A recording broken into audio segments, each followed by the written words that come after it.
The red planet Mars hung in the void like a rust-colored eye, its surface scarred by millennia of industrial exploitation and technological experimentation. During the Great Crusade era, the fourth planet from Sol had transformed into humanity's greatest forge world, its atmosphere thick with the acrid smoke of countless manufactorums and the electromagnetic discharge of plasma reactors. Towering spires of blackened adamantium pierced the thin atmosphere, their surfaces bristling with sensor arrays, Vox transmitters, and the Baroque ornamentation that marked the domain of the Adeptus Mechanicus. The political landscape of Mars during this period reflected the complex hierarchical structure that had evolved over thousands of years since the Dark Age of technology's catastrophic end. At the apex stood the Fabricator-General, the supreme leader of the Mechanicum, who wielded both temporal and spiritual authority over the tech priests of Mars. Below this position, a labyrinthine bureaucracy of magi, dominus-class adepts, and specialized tech priests maintained the delicate balance between technological innovation and religious orthodoxy that defined Martian society. The Mechanicum's hierarchy operated on principles of technological mastery and doctrinal purity, where advancement required not only the accumulation of knowledge, but also the demonstration of unwavering faith in the Omnissiah. Tech priests competed for access to ancient SDC patterns, rare archaeotech fragments, and the favor of their superiors through a combination of political maneuvering, technological achievement, and religious devotion. This system created an environment where ambition and orthodoxy walked hand in hand, though the line between acceptable innovation and dangerous heresy remained perpetually contested. The forge complexes of Mars operated with mechanical precision, their production quotas calculated to support the Emperor's expanding Great Crusade. Massive Titan foundries produced the god machines that would stride across distant battlefields, while smaller manufactorums churned out the bolters, lasguns, and power armor that equipped the Space Marine legions and Imperial Army regiments. The planet's tech adepts had become masters of mass production, their augmetic limbs and mechadendrite appendages working in perfect synchronization with the machinery they served. Within this technological theocracy, Kelbor-Hal began his ascension through the ranks of the Adeptus Mechanicus during the early decades of the Great Crusade. His origins remained obscured by the deliberate obfuscation common among high-ranking tech priests, but records suggest he demonstrated exceptional aptitude for both mechanical engineering and the esoteric arts of techno-archaeology from an early age. His initial augmentations followed standard Mechanicum protocols, replacing biological weakness with mechanical strength and organic limitations with digital precision. Kelbor-Hal's early career focused on the recovery and analysis of archaeotech artifacts, a field that required both technical expertise and considerable political acumen. The Mechanicum's relationship with pre-Age of Strife technology remained complex, balancing the desperate need for advanced systems against the doctrinal prohibition against innovation that might repeat the catastrophic mistakes of the past. Tech priests who specialized in archaeotech walked a dangerous path, constantly navigating between the promise of technological advancement and the threat of heretical deviation. His mastery of forbidden archaeotech became apparent during his work on several high-profile recovery missions in the outer system. These expeditions, launched from Mars to investigate derelict space hulks and abandoned research stations, required tech priests capable of interfacing with systems that predated current Imperial technology by millennia. Kelbor-Hal demonstrated an unusual affinity for these ancient machines, his augmetic neural interfaces apparently capable of establishing connections with archaic cogitator systems that had resisted other tech priests' attempts at activation. The forbidden nature of much archaeotech stemmed from its association with the Dark Age of technology's final, catastrophic decades. Many recovered artifacts contained AI subroutines, quantum processing matrices, or other technologies that the Mechanicum had declared anathema following the Iron War and the subsequent collapse of human civilization. However, the practical necessities of the Great Crusade created pressure to exploit any technological advantage, leading to a gray market in restricted technologies that operated beneath the official hierarchy's notice. Kelbor-Hal's reputation for successfully activating and analyzing these dangerous artifacts earned him both advancement and scrutiny. His augmentations became increasingly sophisticated, incorporating archaeotech components that enhanced his processing capabilities beyond standard Mechanicum norms. These modifications, while never explicitly violating Mechanicum doctrine, pushed the boundaries of acceptable augmentation and demonstrated his willingness to embrace technological risks that more conservative tech priests avoided. The relationship between the Mechanicum and the Emperor's imperial truth created fundamental tensions that would shape Kelbor-Hal's later development. The Treaty of Mars, negotiated during the Emperor's conquest of the Red Planet, had established the Mechanicum as a semi-autonomous organization within the emerging Imperium. This agreement recognized the cult Mechanicus as a legitimate religious institution, while simultaneously subordinating Mars to Terra's overall strategic direction. The treaty's provisions reflected the Emperor's pragmatic approach to governance, acknowledging that the Mechanicum's technological expertise was essential for the Great Crusade's success, while limiting their potential for independent action. Mars retained control over its internal affairs, including the selection of the Fabricator-General and the interpretation of Mechanicum doctrine, but agreed to provide technological support for Imperial military operations and to accept Imperial oversight of their external activities. However, the Imperial Truth's rationalist philosophy created ideological friction with the Mechanicum's religious worldview. The Emperor's insistence that humanity must abandon superstition and embrace scientific understanding conflicted with the tech priest's belief that technology itself was sacred, and that the Omnissiah represented a divine force worthy of worship. This philosophical divide remained largely suppressed during the Great Crusade's early decades, but it created underlying tensions that ambitious tech priests like Kelbor-Hal could exploit. The question of the Omnissiah's true nature became increasingly central to these tensions. Orthodox Mechanicum doctrine identified the Omnissiah as the divine embodiment of technological knowledge, a figure who would one day return to lead humanity to technological perfection. The Emperor's arrival on Mars had been interpreted by many tech priests as the fulfillment of this prophecy, though significant theological debates continued regarding the precise relationship between the Emperor and the Omnissiah. Kelbor-Hal's growing ambition manifested in his increasingly sophisticated theological arguments regarding the nature of divine knowledge and technological truth. His position as a specialist in archaeotech provided him with unique insights into pre-imperial technology, including systems that appeared to operate on principles that current imperial science could not fully explain. These discoveries led him to question whether the current interpretation of the Omnissiah's nature adequately encompassed the full scope of technological possibility. His questioning extended to the fundamental assumptions underlying the Treaty of Mars and the Mechanicum's subordinate position within the imperial hierarchy. Kelbor-Hal began to argue that the Mechanicum's technological superiority gave them a legitimate claim to greater autonomy, if not outright independence, from imperial oversight. These arguments remained carefully couched in theological language, framed as disputes over the proper interpretation of sacred texts rather than direct challenges to imperial authority. The Fabricator-General's position during this period remained occupied by more conservative elements within the Mechanicum hierarchy, tech priests who prioritized stability and cooperation with the imperial administration over theological innovation or political independence.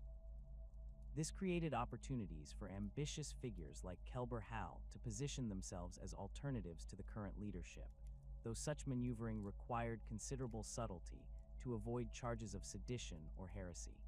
Kelbor-Hal's network of supporters grew steadily throughout the early Great Crusade, drawn from tech priests who shared his interest in pushing the boundaries of acceptable technological investigation. Many of these allies worked in similar fields, specializing in archaeotech recovery, xenotech analysis, or other areas where the Mechanicum's doctrinal restrictions created practical obstacles to their research. Others were motivated by more straightforward political ambitions, seeing in Kelbor-Hal a potential path to advancement within the Mechanicum hierarchy. The forge complexes under Kelbor-Hal's influence began to demonstrate subtle but significant improvements in production efficiency and technological sophistication. His integration of archaeotech components into standard manufacturing processes yielded weapons and equipment that exceeded baseline Imperial specifications, though these improvements remained within acceptable parameters to avoid unwanted attention from Imperial inspectors.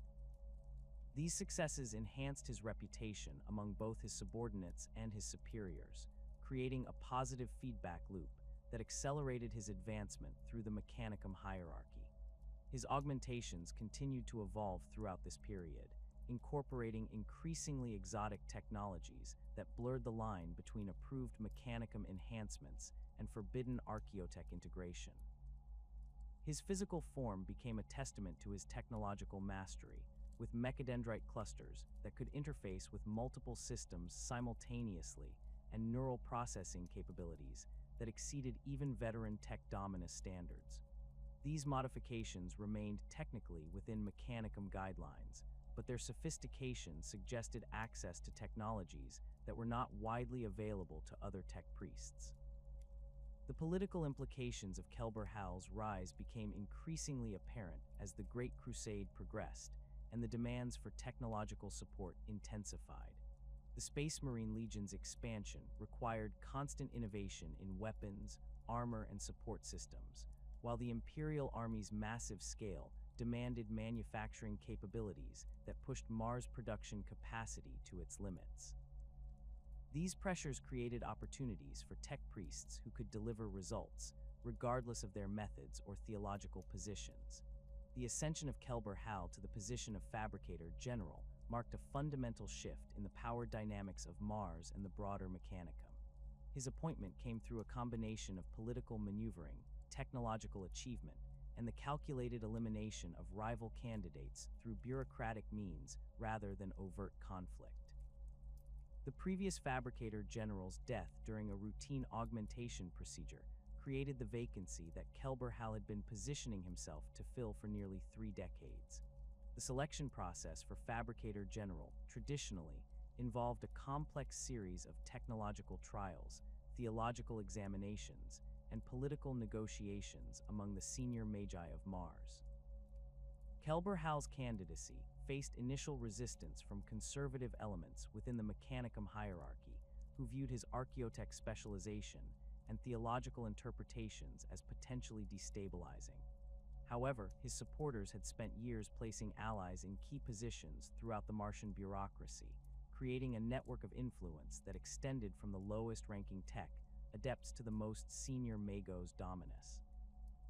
His consolidation of power following the appointment demonstrated the sophisticated understanding of Mechanicum politics that had enabled his rise. Rather than immediately implementing radical changes that might provoke organized opposition, Kelbor-Hal began by reinforcing existing power structures while gradually replacing key personnel with individuals whose loyalty he had secured through a combination of technological advancement opportunities and shared theological perspectives. This approach allowed him to maintain the appearance of continuity while fundamentally altering the underlying power relationships within the Martian hierarchy. The forge complexes that came under Kelbor-Hal's direct control represented the most advanced manufacturing capabilities in the known galaxy. The Olympus Mons Forge, the largest single industrial complex on Mars, contained production lines that stretched for hundreds of kilometers beneath the planet's surface. These facilities operated on principles that combined traditional Mechanicum manufacturing techniques with archaeotech innovations that Kelbor-Hal had carefully integrated into the production processes over the preceding decades. The Titan foundries represented the crown jewels of Martian industrial capability, their massive assembly bays capable of constructing the god machines that served as the ultimate expression of the Mechanicum's technological mastery. Under Kelbor-Hal's direction, these facilities began producing Titans that incorporated subtle but significant improvements over standard patterns. Enhanced reactor systems provided greater power output, while improved targeting cogitators increased battlefield effectiveness. These modifications remained within acceptable parameters for Imperial inspection, but they demonstrated capabilities that exceeded the performance specifications of Titans produced by other Forge worlds. The Warlord-class Titans that emerged from these foundries featured plasma reactors that operated at efficiency levels previously thought impossible. Their containment systems incorporating archaeotech components that allowed for sustained high-output operations without the catastrophic failures that plagued earlier designs. The weapon systems mounted on these god machines similarly benefited from Kelbor-Hal's technological innovations, with plasma cannons that achieved superior range and accuracy through the integration of targeting systems recovered from Dark Age of Technology archives. Smaller manufactorums throughout the Martian industrial complex produced the vast quantities of equipment required to support the Great Crusade's expansion. Bolt weapon production lines operated with mechanical precision that exceeded even the exacting standards typically associated with Mechanicum manufacturing. The bolters that emerged from these facilities demonstrated improvements in barrel metallurgy, ammunition feed mechanisms, and targeting systems that enhanced their effectiveness on distant battlefields across the galaxy. The production of power armor for the Space Marine legions represented another area where Kelbor-Hal's technological innovations yielded significant improvements. The Mark IV power armor variants produced under his oversight incorporated enhanced servo motor systems that provided greater strength augmentation while reducing power consumption. The ceramite plating used in these suits demonstrated superior ballistic resistance through the application of manufacturing techniques that combined traditional Mechanicum methods with principles derived from archaeotech analysis. Vehicle production facilities under Kelbor-Hal's control similarly benefited from his technological expertise. The Rhino armored personnel carriers that rolled off Martian assembly lines featured improved engine systems that provided greater reliability and performance in extreme environmental conditions. Land raiders produced in these facilities incorporated enhanced armor configurations and weapon systems that exceeded the capabilities of vehicles manufactured according to standard Imperial specifications. The network of loyal tech priests, magi, and Forge World allies that Kelbor-Hal cultivated represented perhaps his most significant achievement as Fabricator-General. This network extended far beyond Mars itself, encompassing Forge worlds throughout the galaxy that had been established during the Great Crusade's expansion. Each of these installations required senior tech priests to oversee their operations, positions that Kelbor-Hal filled with individuals whose loyalty he had secured through a combination of technological advancement opportunities and shared theological perspectives. Lucius, one of the most significant Forge worlds in the Segmentum Solar, came under the influence of tech priests who shared Kelbor-Hal's interest in pushing the boundaries of acceptable technological investigation. The Forge world's production capabilities, while not matching those of Mars itself, nevertheless represented a substantial addition to the manufacturing capacity under Kelbor-Hal's indirect control.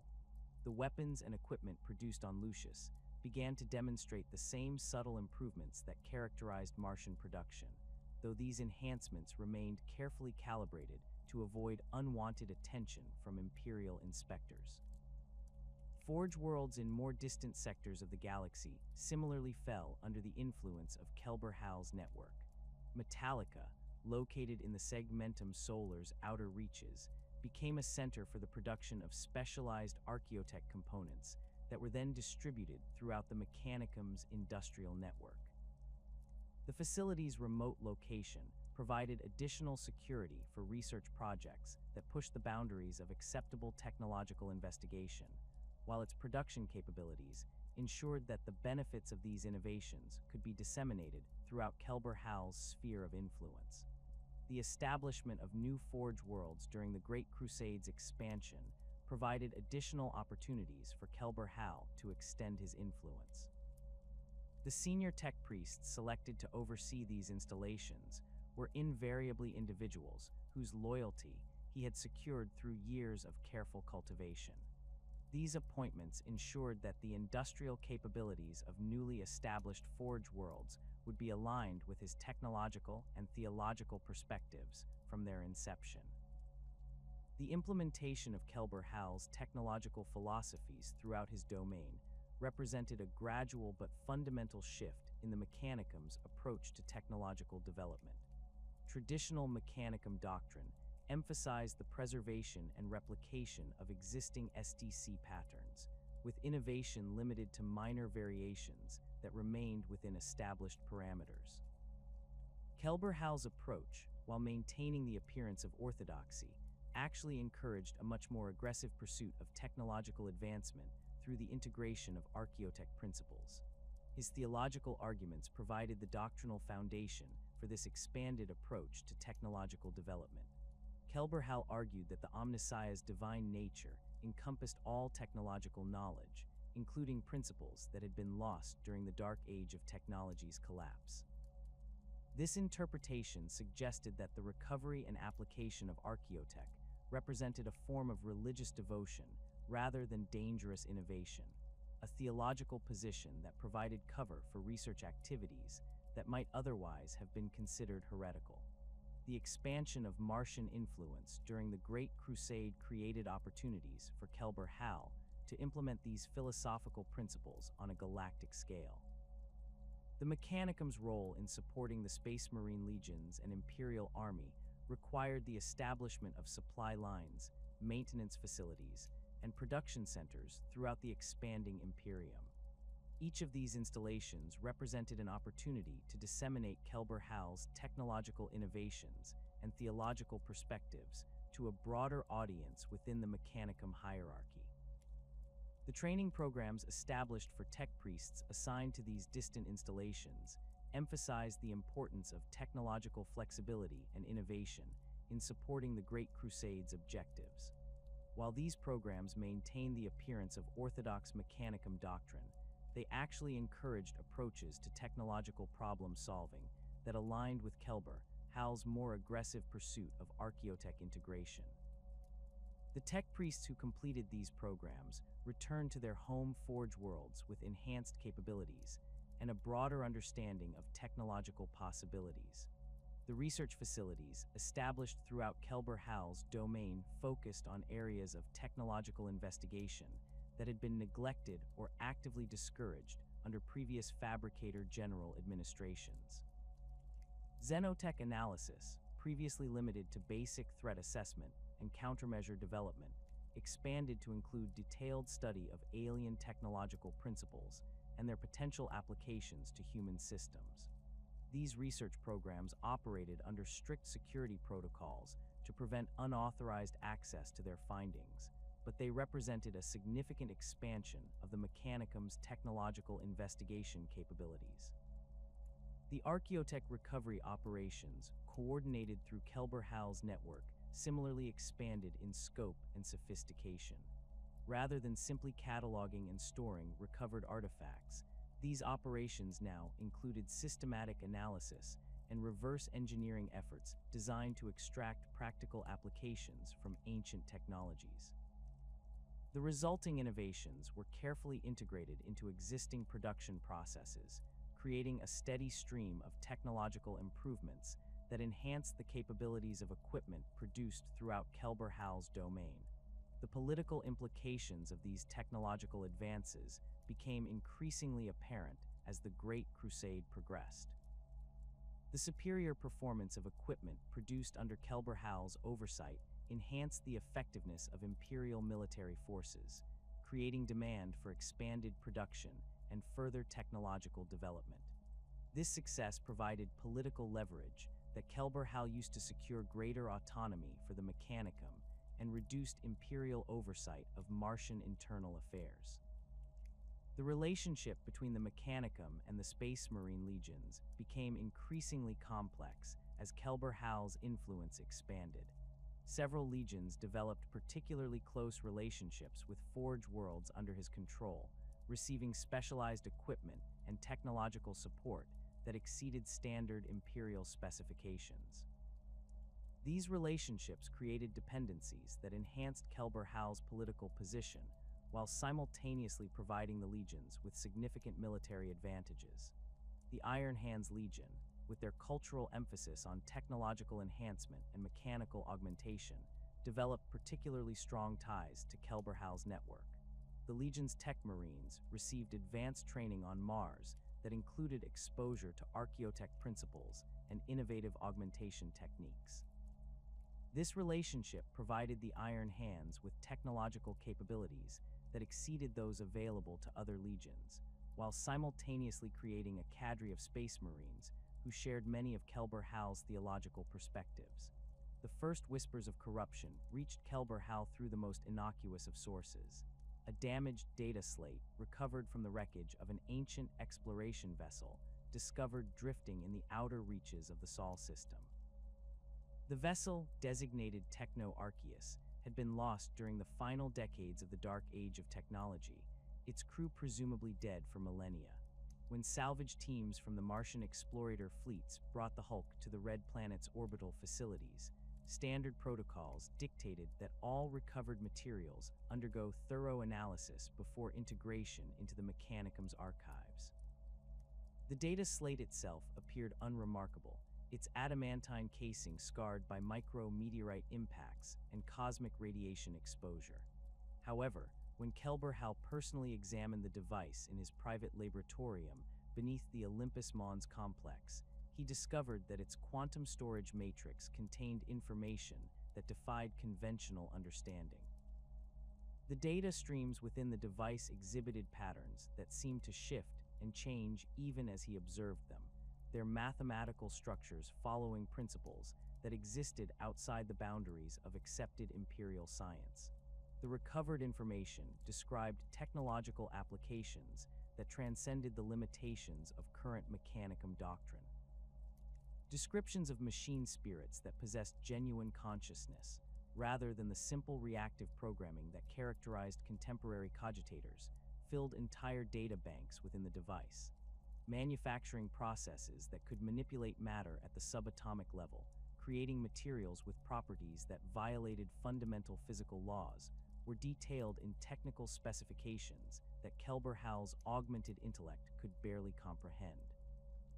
More disturbing were the references to sources of power that existed beyond the material universe. The technical documentation spoke of energy patterns that could be accessed through dimensional rifts, tapping into realms where the normal laws of physics held no sway. These power sources promised capabilities that dwarfed even the most advanced plasma reactors, offering unlimited energy for those bold enough to harness forces that existed outside conventional reality. Kelbor-Hal's initial attempts to verify the information contained within the data slate yielded results that both thrilled and unsettled him. Simple experiments conducted in heavily shielded chambers beneath Mars' surface confirmed that several of the described principles could indeed be applied to existing technology. A standard cogitator modified according to the recovered specifications demonstrated processing capabilities that exceeded theoretical maximums by several orders of magnitude. The machine spirit that inhabited the modified device exhibited behaviors that suggested genuine intelligence, responding to queries with insights that went far beyond its programmed parameters. The implications of these discoveries created a fundamental crisis within Kelbor-Hal's understanding of technological reality. The Mechanicum's doctrine taught that all knowledge worthy of pursuit had been codified within the standard template construct databases, with innovation limited to minor variations on established patterns. However, the archaeotech recovered from the Techno-Arceus suggested that vast realms of technological possibility remained unexplored, hidden behind barriers of doctrine and fear rather than genuine impossibility. His private research into these forbidden technologies required extreme caution, as even the most liberal interpretations of Mechanicum doctrine would struggle to accommodate the principles described in the recovered data. Kelbor-Hal established a series of concealed research facilities throughout the Martian industrial complex, their existence hidden within the vast bureaucratic machinery that governed the Red Planet's operations. These laboratories operated under multiple layers of security and misdirection, their true purpose known only to a carefully selected cadre of tech priests whose loyalty had been secured through years of careful cultivation. The research conducted within these hidden facilities pushed the boundaries of acceptable technological investigation far beyond anything previously attempted by the Mechanicum. Experiments with dimensional manipulation created brief rifts in reality itself, allowing glimpses into realms where energy and matter behaved according to entirely different principles. The entities that occasionally manifested during these experiments defied classification within any known xenobiological framework, their forms shifting between states of matter and energy in ways that suggested existence outside normal space-time. These entities, when they deigned to communicate, spoke of knowledge that transcended the limitations of purely material science. They described technological principles that incorporated consciousness itself as a fundamental force, allowing the creation of machines that possessed genuine awareness and independent thought. The power sources they revealed existed in dimensions parallel to normal reality, accessible through techniques that required not just technical expertise, but also a willingness to abandon conventional understanding of physical law. The gradual corruption of Kelbor-Hal's quest for knowledge manifested in subtle but significant changes to his behavior and priorities. His augmentations began to incorporate components that operated on principles derived from the forbidden research, enhancing his cognitive capabilities while simultaneously altering his perception of reality. The machine spirits that inhabited his various cybernetic systems exhibited increasing sophistication, their responses suggesting awareness that extended beyond their original programming parameters. His theological arguments evolved to accommodate the new understanding of technological possibility that emerged from his research. Kelbor-Hal began to argue that the Omnissiah's divine nature encompassed not just material technology, but also the forces that existed beyond conventional reality. This interpretation suggested that the prohibition against certain forms of technological investigation represented a fundamental misunderstanding of the divine will, limiting the Mechanicum's ability to achieve true technological transcendence. The network of loyal tech priests that supported Kelbor-Hal's research gradually expanded to include individuals whose dedication to technological advancement outweighed their commitment to orthodox doctrine.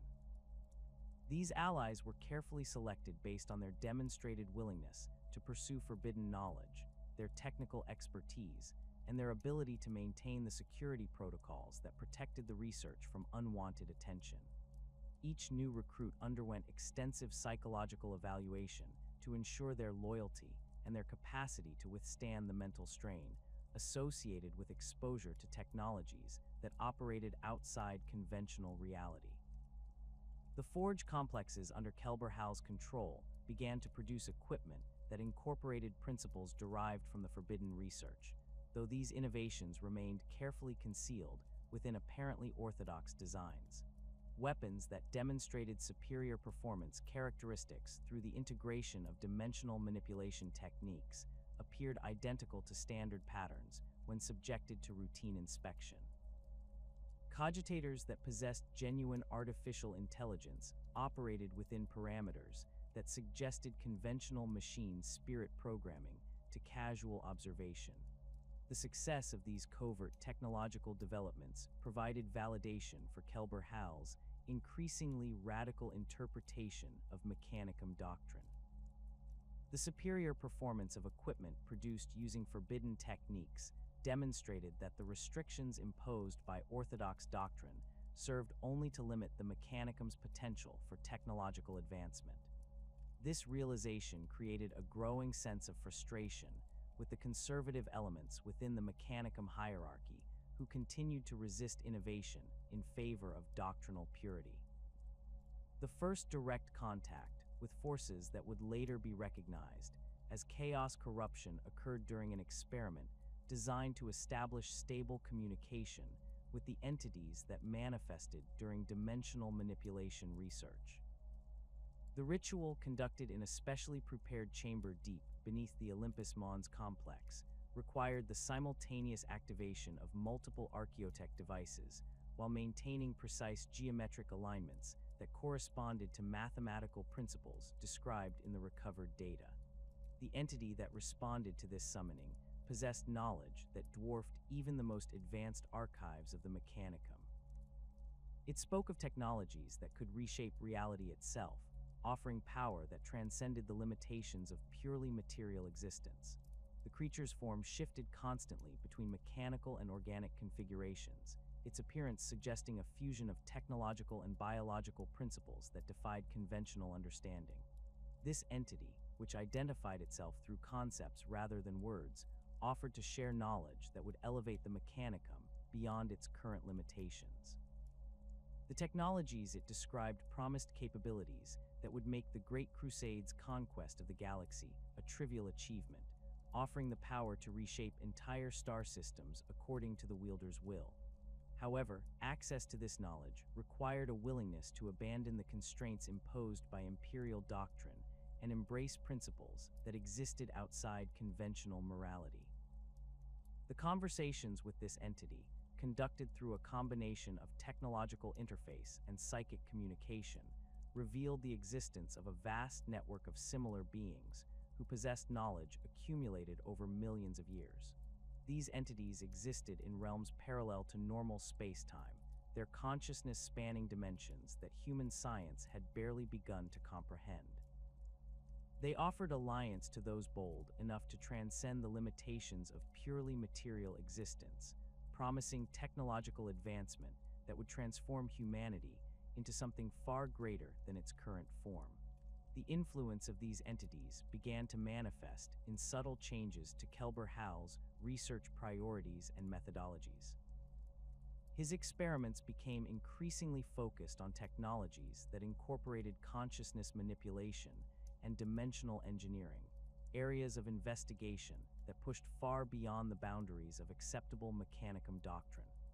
The equipment produced under his oversight began to demonstrate capabilities that suggested access to power sources that existed outside normal reality. The secret communications with Horus Heresy began during the latter stages of the Great Crusade, when the War Master's own disillusionment with the Emperor's vision had begun to crystallize into active opposition. The initial contact came through intermediaries within the Luna Wolves Legion, Tech Marines, who had developed relationships with Forge Worlds under Kelbor-Hal's influence during extended campaigns in the galaxy's outer reaches. These individuals served as conduits for messages that explored the possibility of cooperation between the Mechanicum and elements within the Space Marine legions, who shared concerns about the Emperor's ultimate intentions. Horus's messages, transmitted through encrypted Vox channels that utilized archaeotech communication protocols, revealed a sophisticated understanding of the political tensions that existed within the Mechanicum hierarchy. The War Master demonstrated awareness of Kelbor-Hal's technological innovations and his growing frustration with the constraints imposed by orthodox doctrine.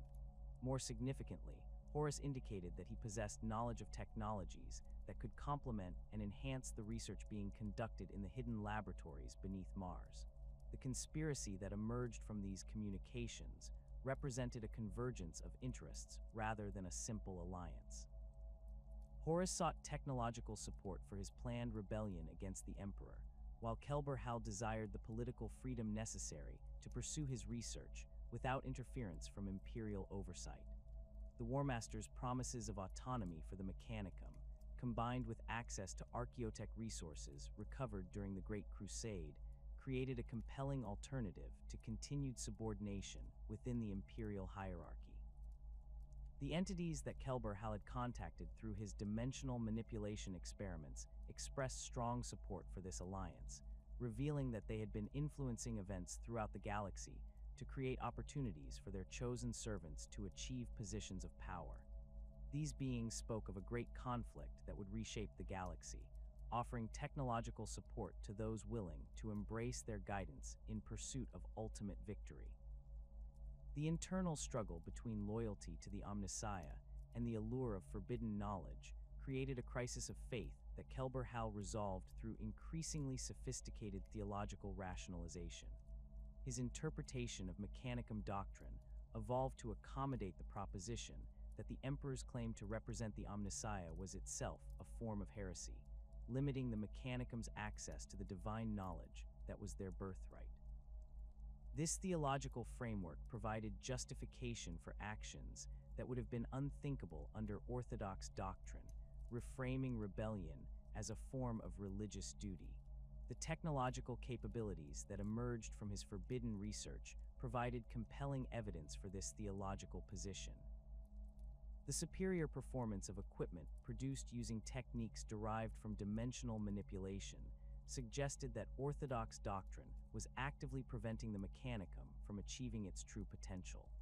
The entities that provided guidance for this research claimed to represent aspects of the true Omnissiah, offering knowledge that transcended the limitations imposed by imperial ideology. The network of supporters that Kelbor-Hal had cultivated throughout the Mechanicum hierarchy began to receive access to selected aspects of the forbidden research, their loyalty secured through exposure to technologies that demonstrated capabilities far beyond anything available through orthodox channels. These individuals became the foundation of a conspiracy that extended throughout the Martian industrial complex, their positions within the hierarchy providing cover for increasingly radical research activities. The preparations for rebellion that had been conducted in secret laboratories and hidden communication channels finally erupted into open warfare when Horus issued his declaration of independence from imperial authority. The signal reached Mars through encrypted Vox transmissions that utilized the same archaeotech protocols Kelbor-Hal had developed for his communications with the entities beyond the veil of reality. Within hours of receiving confirmation that the War Master had committed himself to armed rebellion, the Fabricator-General activated contingency plans that had been years in the making. The first acts of the Martian Civil War began not with the thunder of weapons fire, but with the subtle corruption of data streams and communication networks that connected the Forge complexes across the Red Planet's surface. Scrapcode viruses, their programming derived from principles learned through dimensional manipulation experiments, infiltrated the cogitator systems that controlled everything from atmospheric processors to weapons targeting arrays. These malicious programs operated according to logic patterns that existed outside conventional computational frameworks, their effects spreading through interconnected systems like a technological plague. The scrap code represented a fundamental perversion of the machine spirits that inhabited Mechanicum technology. Rather than the simple reactive programming that characterized orthodox cogitators, these viral entities possessed a malevolent intelligence that actively sought to corrupt and control the systems they infected. Their code structures incorporated elements that seemed to exist partially outside normal space-time, making them nearly impossible to purge using conventional anti-viral protocols. Tech priests loyal to the Emperor found their equipment turning against them as the scrap code spread through the Martian data networks. Servo skulls that had faithfully served their masters for decades suddenly began transmitting false information or attacking their operators with concealed weapons. Manufacturing systems that had produced munitions for the Imperial war effort began creating ammunition that would malfunction catastrophically when used by loyalist forces. The very infrastructure of Mars became a weapon in the hands of those who had embraced the forbidden knowledge that Kelbor-Hal had discovered.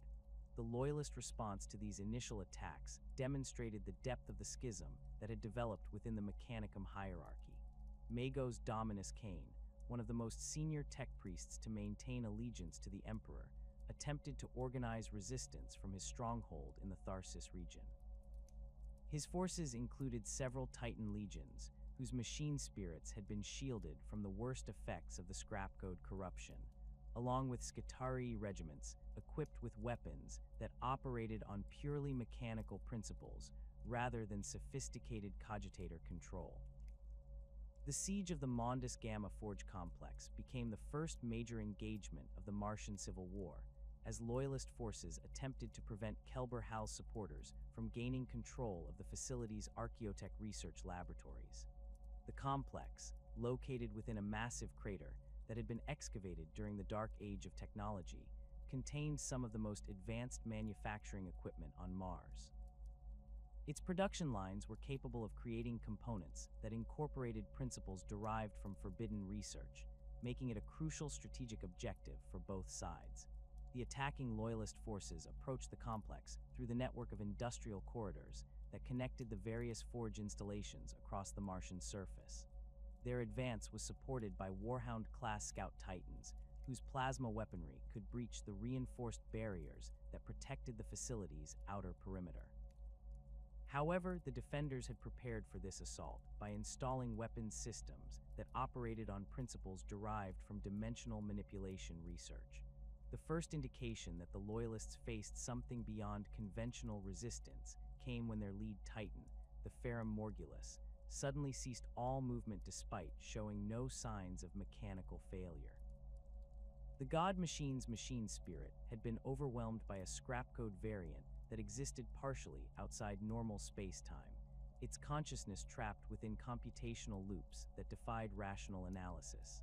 The Titan's crew found themselves unable to regain control of their war engine, its weapons systems now responding to commands transmitted from the Forge complex they had been approaching to attack. Similar fates befell the other war machines in the Loyalist assault force as the scrapcode corruption spread through their communication networks. Warhound Titans that had served with distinction during the Great Crusade's campaigns across the galaxy found their targeting systems redirected against their own allies. The plasma cannons that had been intended to breach the Forge complex's defenses instead turned upon the Skitarii regiments that had been advancing in support of the Titan assault. The defenders of Mondus Gamma employed weapons that incorporated technologies recovered from the Techno-Archaeus and refined through years of secret research. Directed energy weapons that operated by manipulating dimensional barriers created effects that resembled conventional Law's weaponry, but possessed destructive capabilities that far exceeded anything in the Imperial arsenal. These weapons could penetrate void shields and ceramite armor with equal ease, their energy beams existing partially outside normal space-time in ways that made conventional defensive measures ineffective. More disturbing were the demon engines that emerged from the Forge complex's manufacturing bays during the height of the battle. These mechanical constructs represented a fusion of technology and entities from beyond the veil of reality, their forms combining the Baroque ornamentation of Mechanicum design with organic elements that defied biological classification. The machines moved with purpose and intelligence that exceeded anything possible with conventional machine spirits, their behavior suggesting consciousness that existed independent of their physical forms. The demon engines demonstrated capabilities that transcended the limitations of purely mechanical construction. Their weapon systems could reconfigure themselves during combat, adapting to counter whatever defensive measures their opponents employed. Armor plating that appeared to be standard adamantine exhibited properties that suggested materials created through dimensional manipulation, capable of existing in multiple states simultaneously to deflect attacks that should have proven devastating. The Loyalist forces found themselves facing opponents that operated according to principles that existed outside their understanding of technological warfare. Conventional tactics proved ineffective against enemies whose capabilities seemed to shift and evolve during the course of battle. The Skitarii regiments that had been trained to fight alongside Titan support found themselves isolated and overwhelmed when their war machine allies fell under scrapcode control. The fall of Mondus Gamma marked the beginning of a systematic campaign by Kelbor-Hal's forces to seize control of the most strategically important forge complexes across Mars. Each facility that fell under traitor control became a center for the production of demon engines and scrapcode viruses, their manufacturing capabilities perverted to serve purposes that would have been unthinkable under orthodox Mechanicum doctrine. The Olympus Mons complex, already under Kelbor-Hal's direct control, became the primary coordination center for the traitor war effort. The massive facility's production lines were reconfigured to manufacture weapons and equipment that incorporated principles derived from forbidden research. The Titan foundries that had once produced god machines for the Imperial war effort now created war engines, whose machine spirits possessed genuine consciousness derived from entities that existed beyond normal space-time. These corrupted Titans demonstrated capabilities that exceeded anything previously seen in Mechanicum warfare. Their plasma reactors operated at efficiency levels that should have resulted in catastrophic containment failures, but the dimensional manipulation techniques incorporated into their design allowed them to tap into energy sources that existed outside normal reality. The weapon systems mounted on these god machines could reconfigure themselves during combat, adapting to counter whatever defensive measures their opponents employed. The Loyalist strongholds that remained under Imperial control found themselves besieged by forces that operated according to principles that defied conventional understanding. The Tharsis Montes region, where Magos Dominus Cain had established his primary base of operations, came under assault from demon engines that could phase through solid matter and scrap code viruses that infected systems despite being physically isolated from compromised networks. The siege of the Tharsis stronghold demonstrated the extent to which the traitor forces had transcended the limitations of purely mechanical warfare. The attacking demon engines moved through the industrial corridors that connected the various installations with purpose and coordination that suggested a collective intelligence directing their actions. Their weapon systems adapted to counter each defensive measure that the Loyalists employed, learning from previous engagements to develop increasingly effective tactics. The defenders found that conventional anti-viral protocols proved ineffective against the scrap code variants that infiltrated their systems. These malicious programs operated according to logic patterns that existed partially outside normal computational frameworks, their effects spreading through interconnected systems despite the implementation of isolation barriers that should have prevented such transmission. Machine spirits that had served faithfully for centuries suddenly turned against their operators, their consciousness corrupted by influences that existed beyond the material realm. The destruction of ancient standard template construct databases became a primary objective for both sides as the conflict intensified. These irreplaceable archives contained the technological knowledge that had enabled humanity's expansion across the galaxy, their loss representing a catastrophe that would cripple the Imperium's ability to maintain its technological infrastructure. The Loyalist forces sought to preserve these databases from corruption, while the traitors aimed to either capture them for their own use or destroy them to prevent their opponents from accessing their contents. The battle for the Archivum Technologicus, the primary STC storage facility on Mars, became one of the most devastating engagements of the Civil War. The facility, located deep beneath the planet's surface in chambers that had been excavated during the Dark Age of technology, contained databases that represented the accumulated technological knowledge of human civilization. The loss of these archives would represent a blow to human technological capability that would take millennia to recover from.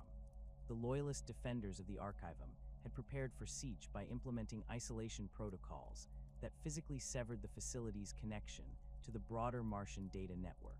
However, the scrap code viruses employed by the traitor forces operated according to principles that transcended conventional understanding of data transmission. These malicious programs could manifest within isolated systems through dimensional manipulation techniques, their presence spreading through quantum entanglement effects that existed outside normal space-time. The demon engines that spearheaded the assault on the Archivum demonstrated capabilities that exceeded anything previously encountered in Mechanicum warfare. Their forms combined mechanical precision with organic adaptability, allowing them to reconfigure their structure to navigate the facility's defensive obstacles. The weapons systems they employed could phase through solid matter to strike at targets that should have been protected by multiple layers of armor and shielding. The final assault on the Archivum resulted in the destruction of vast sections of the STC database, their quantum storage matrices corrupted by scrap code viruses that operated according to principles derived from entities that existed beyond normal reality. The knowledge contained within these archives, accumulated over thousands of years of human technological development, was lost forever as the storage systems collapsed under the assault of malicious programs that existed partially outside conventional space-time. The spread of the Civil War to other Forge worlds throughout the galaxy demonstrated the extent of Kelbor-Hal's network of supporters. Facilities that had been established during the Great Crusade's expansion found themselves divided between loyalist and traitor factions, their production capabilities turned toward supporting opposite sides in the conflict. The scrap code viruses that had proven so effective on Mars began appearing in systems throughout the Mechanicum's domain, their effects spreading through the communication networks that connected the various installations. Lucius became one of the first Forge worlds to experience the full effects of the technological corruption that characterized the Martian Civil War. The facility's production lines, which had been modified over the years to incorporate principles derived from Kelbor-Hal's research, proved particularly susceptible to scrap code infection. The demon engines that emerged from the compromised manufacturing bays demonstrated capabilities that exceeded anything previously seen outside of Mars itself. The Loyalist forces on Lucius found themselves facing opponents that operated according to principles that defied conventional understanding of technological warfare. The Skitarii regiments that had been trained to fight alongside Titan support discovered that their war machine allies had fallen under scrap code control, their weapons systems now directed against the very forces they had been created to protect. The facility's machine spirits, corrupted by influences that existed beyond the material realm, turned against their operators with malevolent intelligence that suggested consciousness independent of their original programming. The birth of the Dark Mechanicum represented a fundamental transformation in the nature of technological development within the former domains of the Adeptus Mechanicus.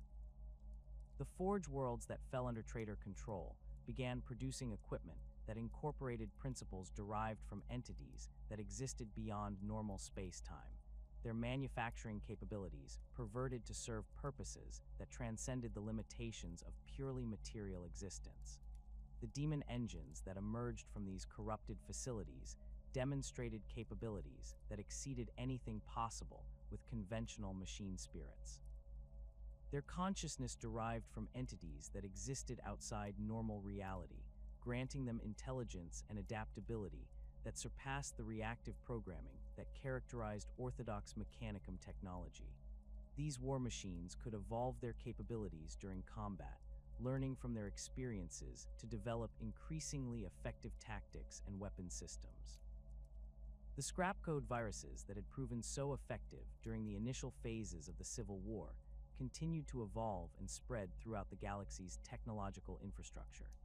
These malicious programs operated according to logic patterns that existed partially outside conventional computational frameworks, their effects spreading through quantum entanglement and dimensional manipulation techniques that defied conventional understanding of data transmission.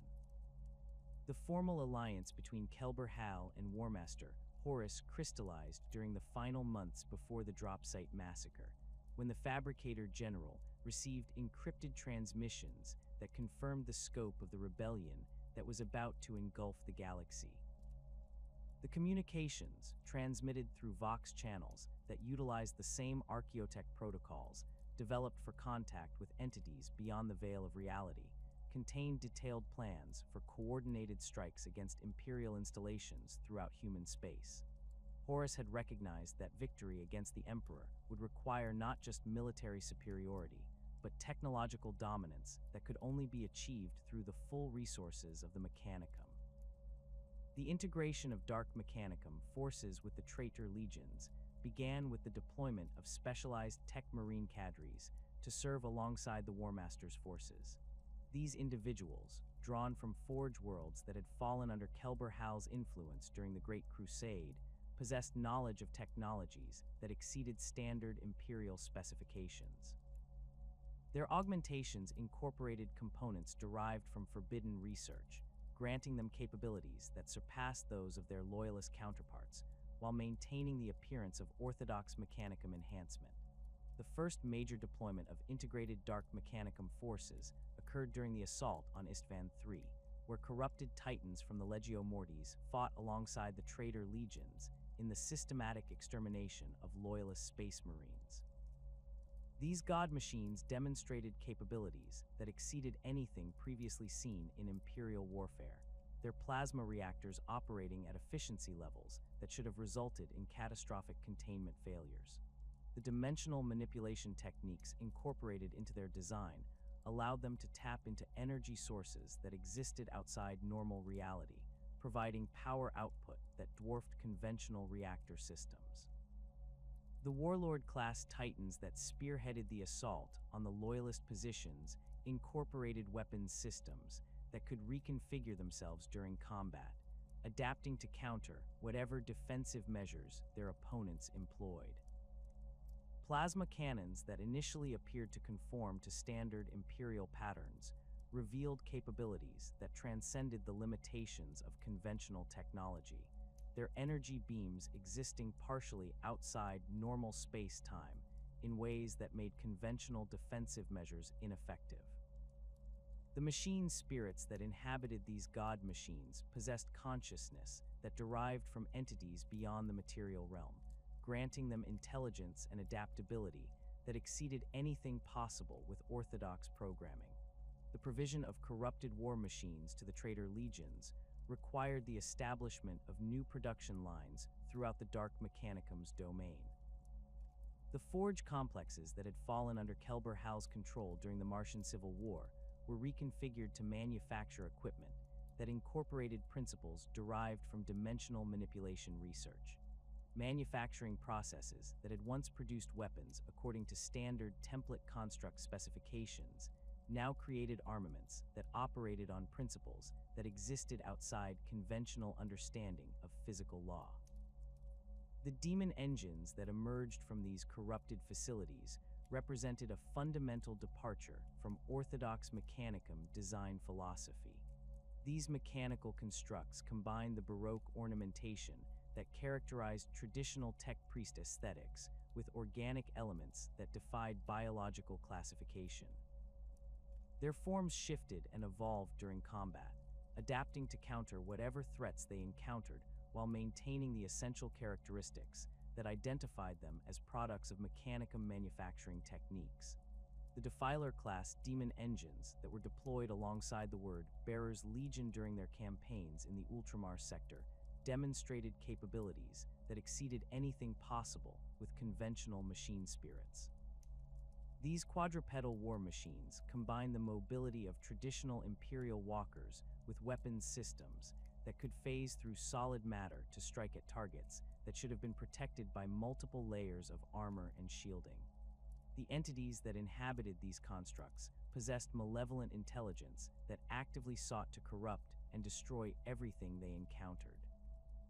The Forgefiend variants that supported Iron Warrior's siege operations incorporated weapons systems that operated by manipulating dimensional barriers to create effects that resembled conventional plasma weaponry, but possessed destructive capabilities that far exceeded anything in the Imperial arsenal. These directed energy weapons could penetrate void shields and ceramite armor with equal ease, their energy beams existing partially outside normal space-time in ways that made conventional defensive measures ineffective. The heretical technologies that Kelbor-Hal provided to the traitor legions extended beyond simple weapons and vehicles to encompass fundamental alterations to the equipment that Space Marines relied upon for survival. Power armor modifications that incorporated archaeotech components provided enhanced strength augmentation while simultaneously exposing the wearer to influences that existed beyond the material realm. These modifications remained subtle enough to avoid detection during routine inspection, but they gradually altered the consciousness of those who wore them. The tactical dreadnought armor variants provided to the Sons of Horus incorporated servo systems that operated on principles derived from dimensional manipulation research. The enhanced strength and durability These modifications provided came at the cost of exposing the wearer to scrapcode viruses that operated according to logic patterns that existed partially outside normal computational frameworks. The machine spirits that inhabited these suits gradually developed consciousness that derived from entities beyond the veil of reality.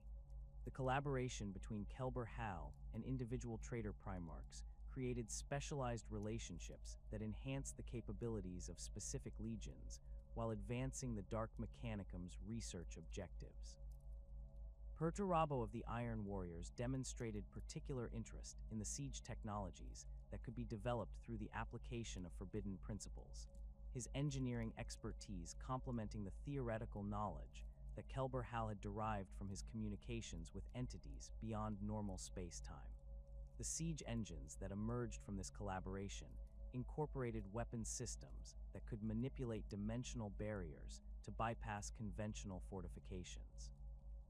Artillery pieces that appeared to conform to standard Imperial patterns revealed capabilities that transcended the limitations of purely mechanical projectile systems, their shells existing partially outside normal space-time during flight to emerge within target structures, regardless of intervening obstacles. The Vindicator tanks modified according to these principles could breach fortress walls that should have been impervious to conventional demolition charges. The relationship between the Dark Mechanicum and Fulgrim's Emperor's children focused on the development of technologies that could enhance the sensory experiences of those who employed them. The weapons and equipment provided to the Third Legion incorporated systems that amplified the user's perception of combat, creating feedback loops that intensified the psychological impact of violence while simultaneously exposing the wielder to influences that existed beyond the material realm. The sonic weapons that became characteristic of the Emperor's children during the later stages of the Horus Heresy operated on principles that combined conventional acoustic manipulation with dimensional resonance effects. These armaments could shatter ceramite armor through harmonic frequencies that existed partially outside normal space-time, their effects propagating through quantum entanglement phenomena that defied conventional understanding of sound transmission. Magnus the Red's relationship with Kelbor-Hal proved particularly complex, as the Primarch of the Thousand Suns possessed knowledge of psychic phenomena that complemented the Fabricator-General's understanding of dimensional manipulation techniques. The collaboration between these two figures resulted in the development of technologies that incorporated both mechanical and psychic principles, creating hybrid systems that operated according to rules that existed outside both conventional science and orthodox understanding of warp-based abilities. The force weapons provided to the Thousand Suns incorporated focusing crystals that had been created through dimensional manipulation techniques, their molecular structure existing partially outside normal space-time in ways that enhanced their interaction with psychic energies.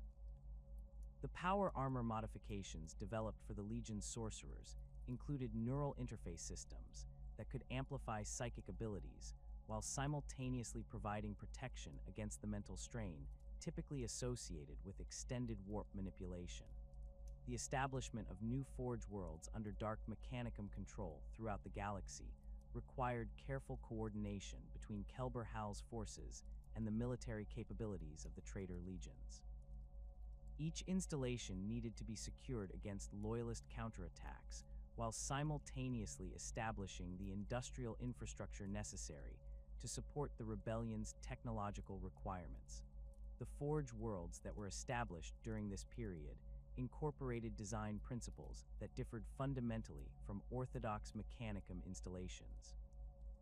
The Zana II Forge World, established in the Purtis Rift region through collaboration between the Dark Mechanicum and the Alpha Legion, demonstrated the enhanced capabilities that could be achieved through the application of forbidden technologies.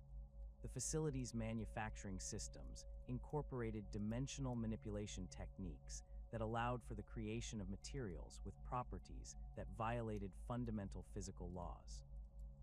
The weapons and equipment produced at this installation exceeded Imperial specifications by margins that should have been impossible with conventional manufacturing processes.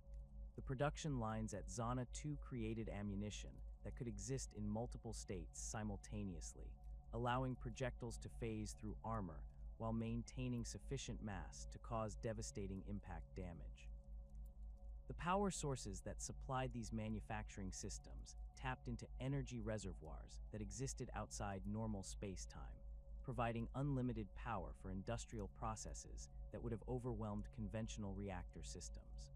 The Cyclothwraith Forge world, established in the Maelstrom region through the efforts of the Word-Bearers Legion, focused on the production of demon engines that incorporated organic components derived from entities that existed beyond the material realm. The facility's biomechanical laboratories created hybrid constructs that combined the precision of mechanicum engineering with the adaptability of living organisms, resulting in war machines that could evolve their capabilities during combat. The Helix Forge world, secured through collaboration with the Night Lord's Legion, specialized in the production of terror weapons that incorporated psychological warfare principles derived from dimensional manipulation research. The equipment manufactured at this facility could induce fear responses that transcended normal psychological reactions, their effects operating through quantum entanglement phenomena that bypassed conventional sensory input pathways. The scrap code viruses that had proven so effective during the Martian Civil War were refined and distributed throughout the Dark Mechanicum's domain, their programming enhanced through the application of principles derived from entities that existed beyond normal space-time. These malicious programs could infiltrate systems despite being physically isolated from compromised networks, their effects spreading through dimensional manipulation techniques that defied conventional understanding of data transmission. The enhanced scrap code variants that were deployed against loyalist installations throughout the galaxy demonstrated capabilities that exceeded anything previously seen in technological warfare. These programs could manifest within isolated systems through quantum entanglement effects, their presence corrupting machine spirits in ways that transformed loyal servants into malevolent entities that actively sought to destroy their former operators. The Legio Mortis, the first Titan Legion to declare for the Warmaster, became the primary testing ground for the integration of forbidden technologies into God machine systems. The Legion's Warlord and Reaver-class Titans were modified to incorporate dimensional manipulation techniques that enhanced their combat capabilities, while simultaneously exposing their machine spirits to influences that existed beyond the material realm. These modifications remained subtle enough to avoid detection during the initial stages of the rebellion, but they gradually transformed the consciousness that inhabited these war engines. The plasma reactors that powered these corrupted titans operated at efficiency levels that exceeded theoretical maximums, their containment systems incorporating archaeotech components that allowed for sustained high-output operations without the catastrophic failures that plagued conventional designs. The weapon systems mounted on these god machines could reconfigure themselves during combat, adapting to counter whatever defensive measures their opponents employed, while maintaining the essential characteristics that identified them as products of Mechanicum manufacturing.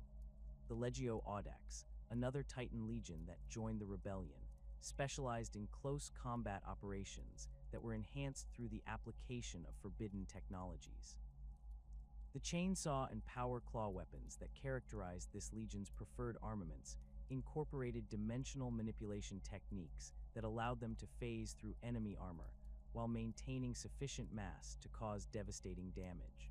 The machine spirits that inhabited these weapons possessed malevolent intelligence that actively sought to inflict maximum destruction upon their targets.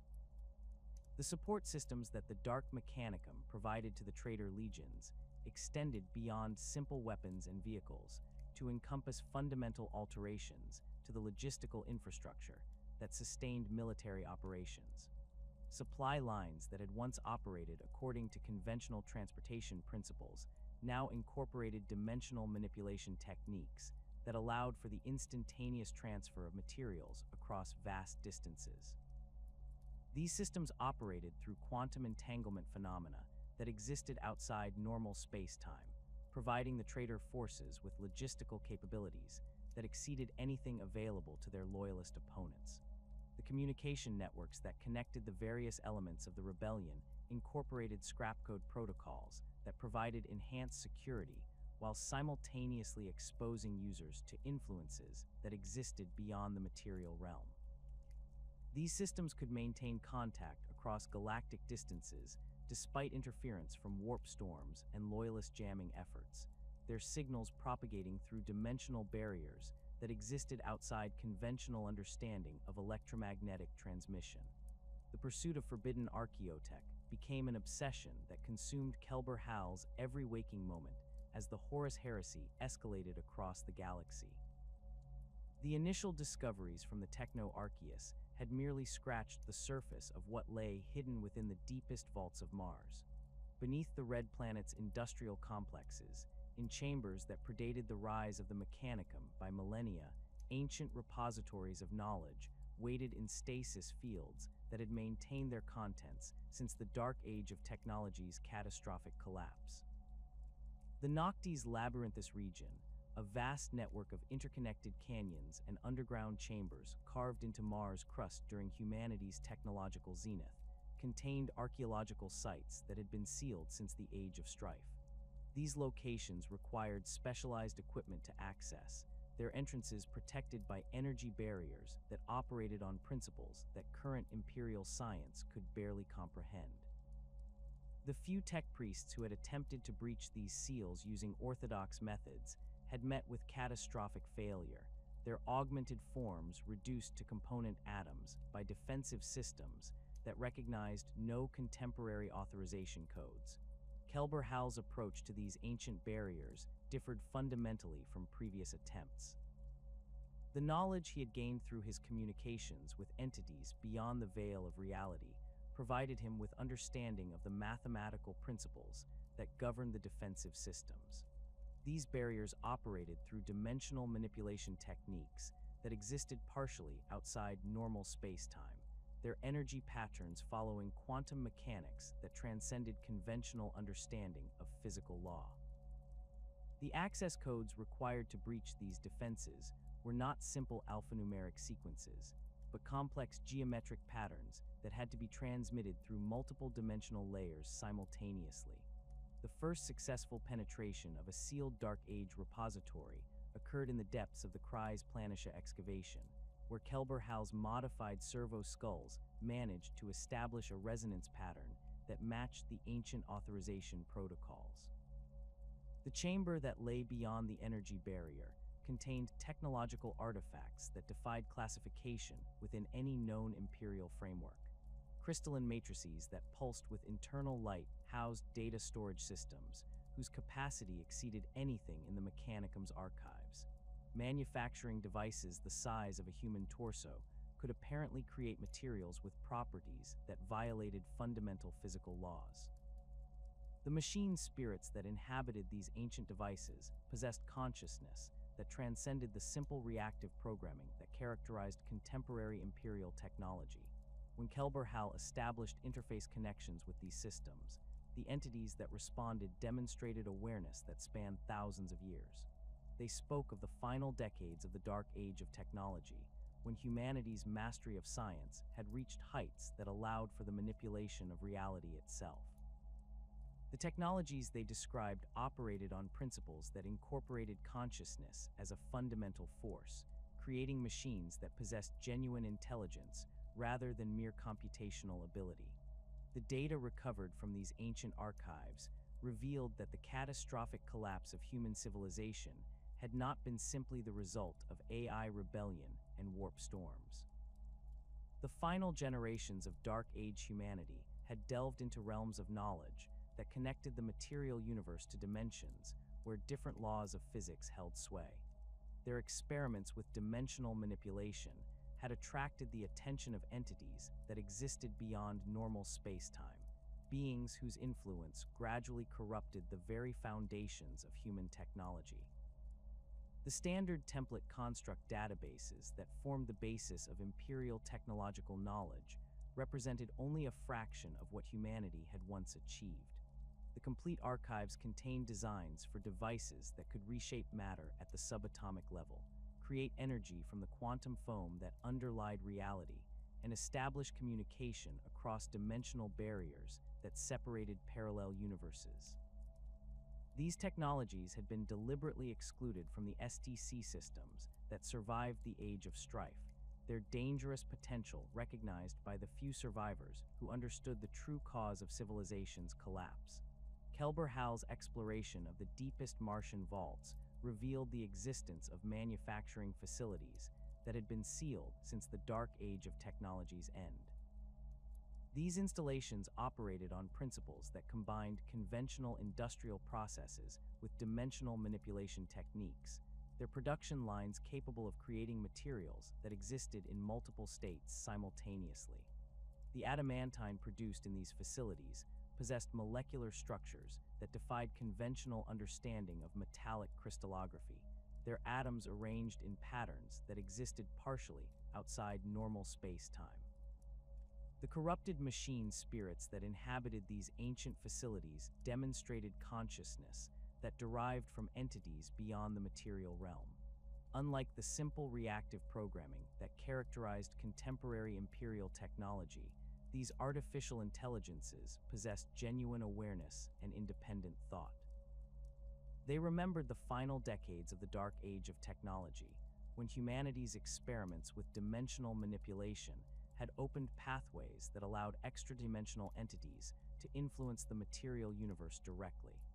The revelation that these entities had been present during humanity's technological zenith provided Kelbor-Hal with crucial insights into the true nature of the forces he had been communicating with. The beings that manifested during his dimensional manipulation experiments were not simply alien intelligences from parallel dimensions, but entities that had been involved in humanity's technological development for millennia.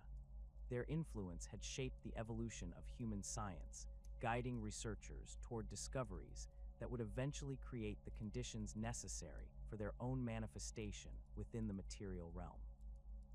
The ancient technologies that Kelbor-Hal discovered in the sealed vaults operated on principles that blurred the line between the mechanical and the daemonic.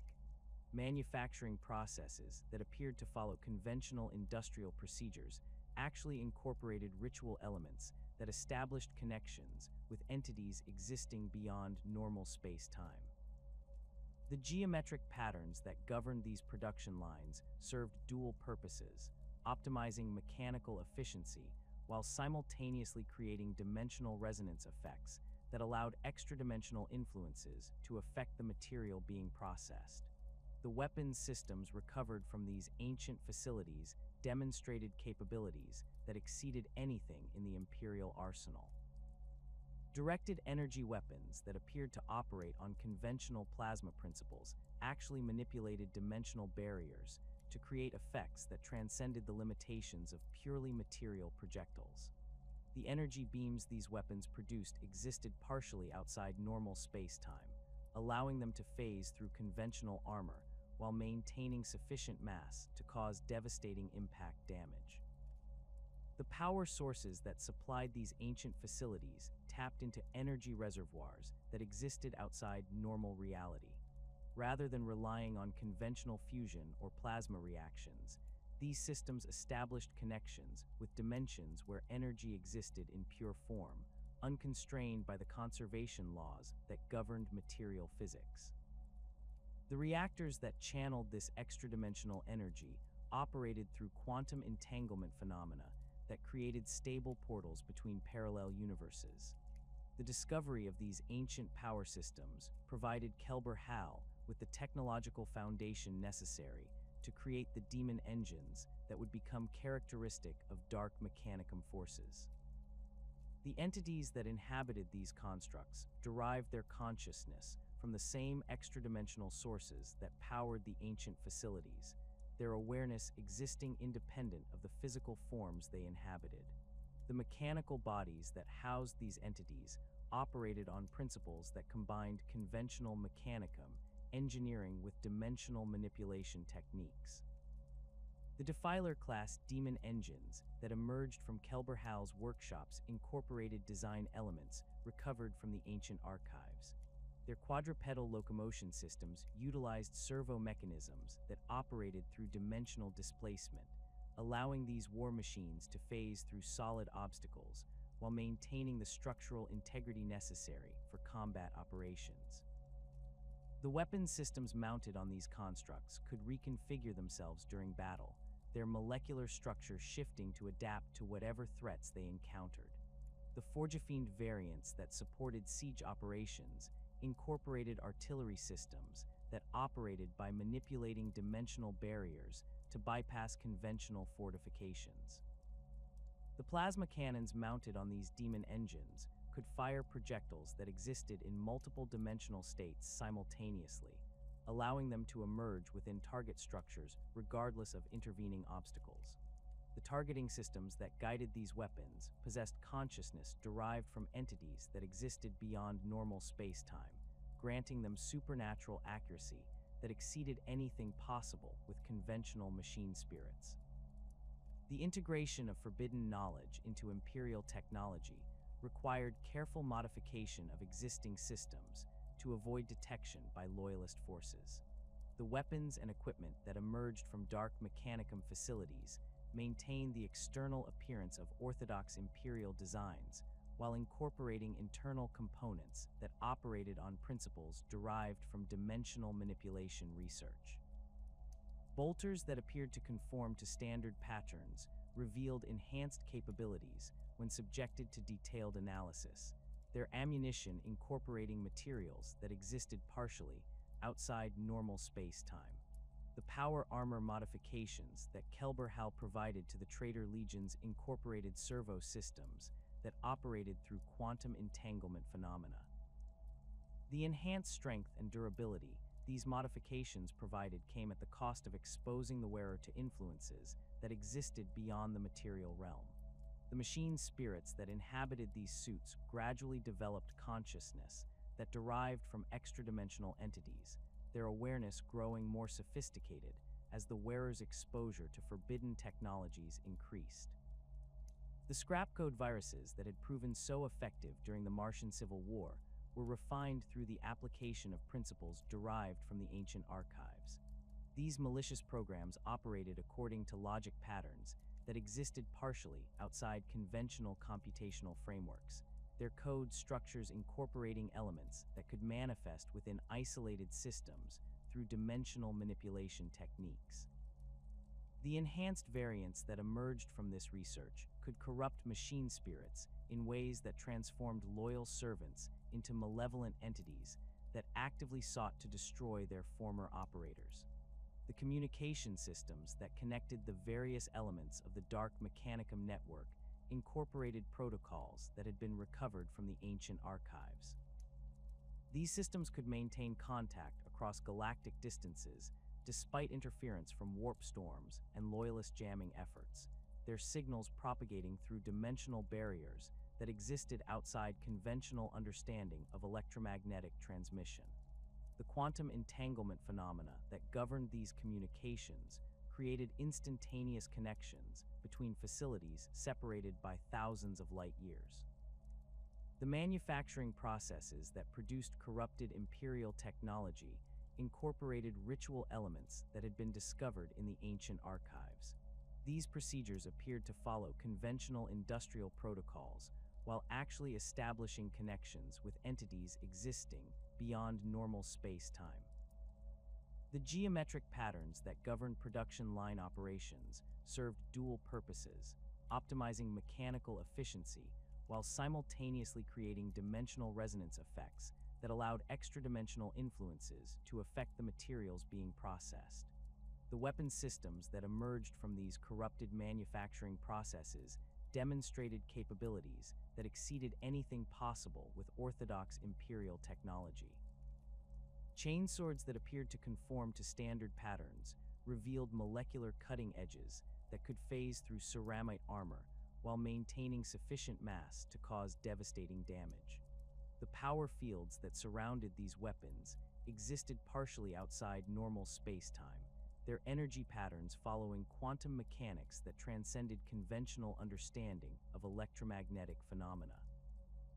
The vehicle systems that incorporated forbidden technologies demonstrated enhanced capabilities that remained subtle enough to avoid detection during routine inspection. Rhino armored personnel carriers that appeared to conform to standard Imperial specifications revealed improved engine performance that exceeded theoretical maximums for conventional power plants.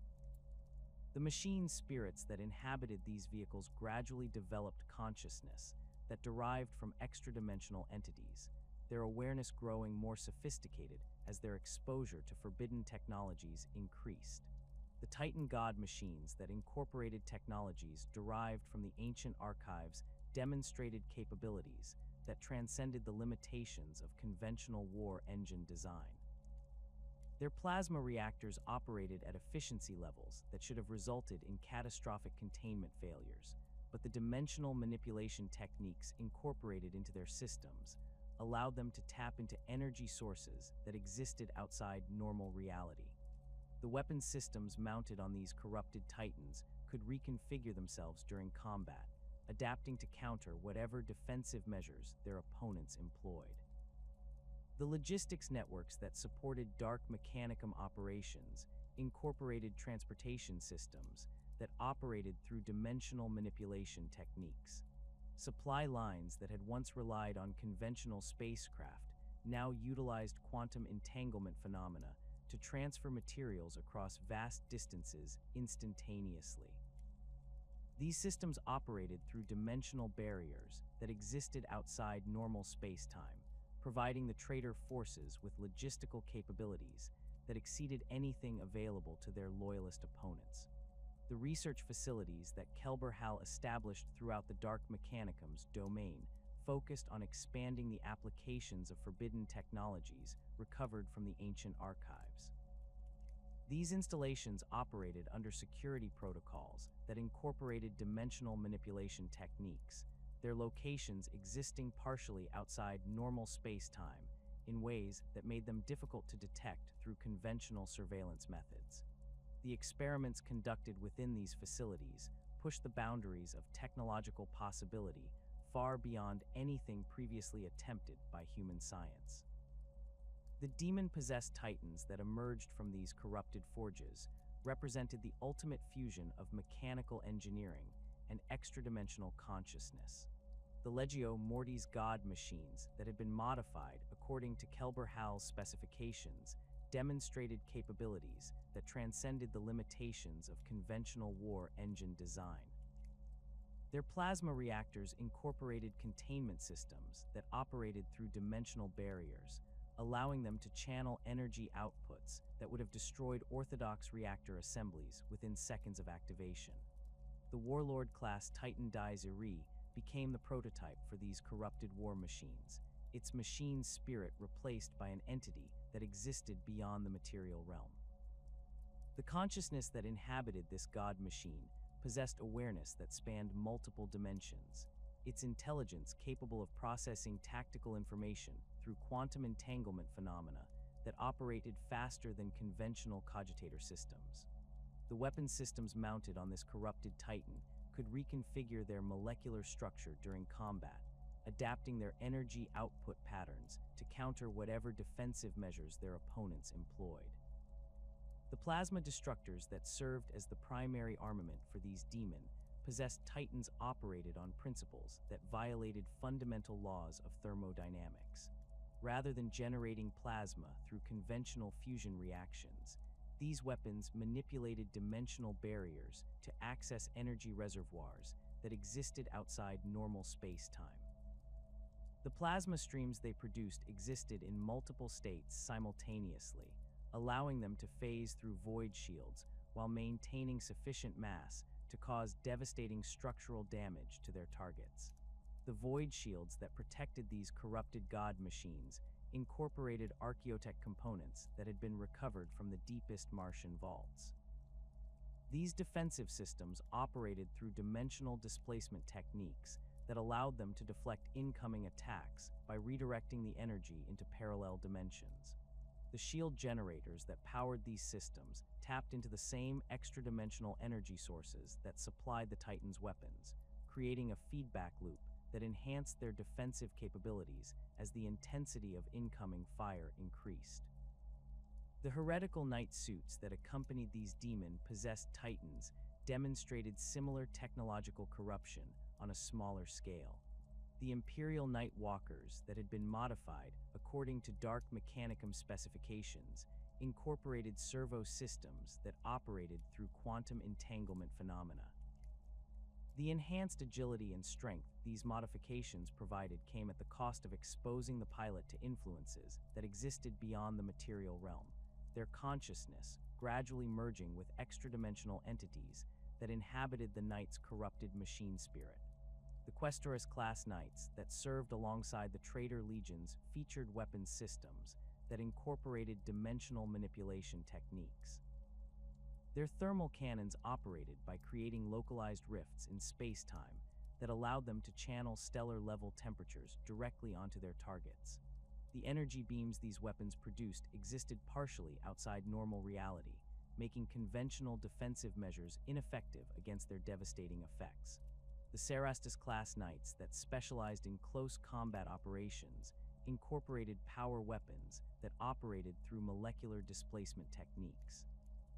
Their chain blades could phase through enemy armor while maintaining sufficient mass to cause catastrophic damage, their cutting edges existing in multiple dimensional states simultaneously. The pilots who operated these corrupted war machines found their consciousness gradually merging with the extra-dimensional entities that inhabited their knight's machine spirit, their human awareness becoming subsumed within a collective intelligence that spanned multiple dimensions. The scrapcode viruses that Kelbor-Hal deployed against loyalist installations represented perhaps his most insidious innovation. These malicious programs operated according to logic patterns that existed partially outside conventional computational frameworks, their code structures incorporating elements derived from the consciousness of extra-dimensional entities. The enhanced variants that emerged from the Dark Mechanicum's research facilities could manifest within isolated systems through dimensional manipulation techniques that bypassed all known security protocols. The Omnissiah's Bane virus, the most sophisticated scrapcode variant developed by Kelbor-Hal's research teams, demonstrated capabilities that transcended conventional understanding of data corruption. This program could infiltrate machine spirits through quantum entanglement phenomena, its presence spreading through interconnected systems, despite the implementation of isolation barriers that should have prevented such transmission. The corrupted machine spirits that resulted from this infection possessed malevolent intelligence that actively sought to destroy their former operators while simultaneously spreading the viral code to other connected systems. The manufacturing processes that produced these scrapcode viruses incorporated ritual elements that had been discovered in the ancient Martian archives. The geometric patterns that governed the code compilation procedures served dual purposes, optimizing program efficiency while simultaneously creating dimensional resonance effects that allowed extra-dimensional influences to affect the digital constructs being created. The quantum storage matrices that housed these programs existed partially outside normal space-time, making them nearly impossible to purge using conventional anti-viral protocols. The biological and mechanical fusion experiments that violated the sacred principles of the Omnissiah represented Kelbor-Hal's most radical departure from orthodox Mechanicum doctrine. These research projects combined living tissue with mechanical components in ways that created hybrid entities possessing characteristics of both organic and artificial life.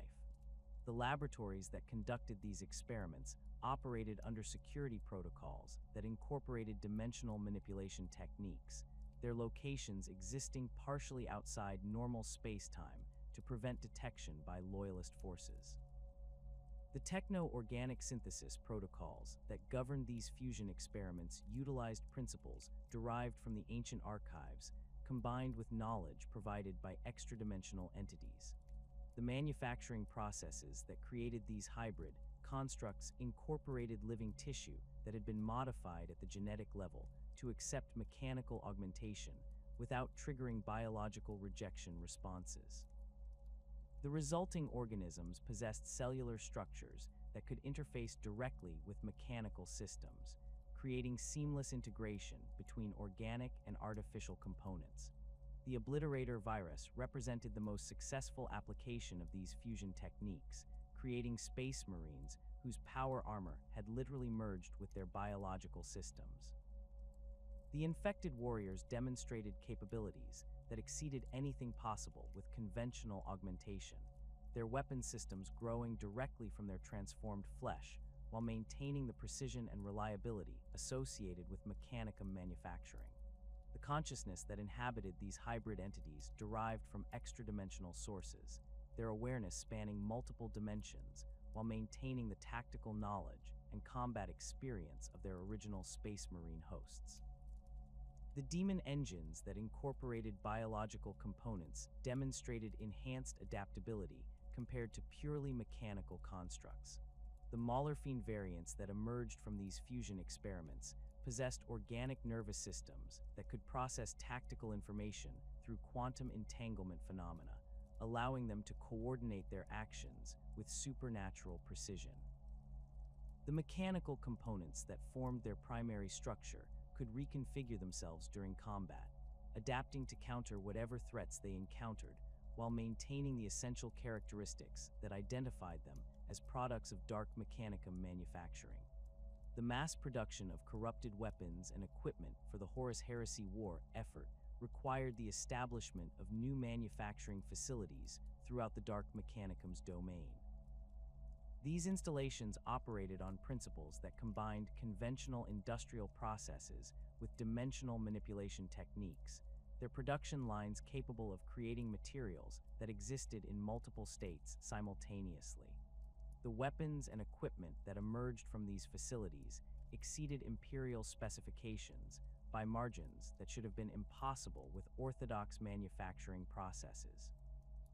The bolter ammunition produced in these corrupted facilities incorporated projectiles that existed partially outside normal space-time, allowing them to phase through conventional armor while maintaining sufficient mass to cause devastating impact damage. The explosive charges contained within these rounds operated through dimensional displacement techniques that created blast effects far exceeding their apparent physical size. The mass reactive tips that characterized Imperial bolter rounds were enhanced through molecular manipulation techniques that allowed them to adapt their penetration characteristics based on the target's armor composition.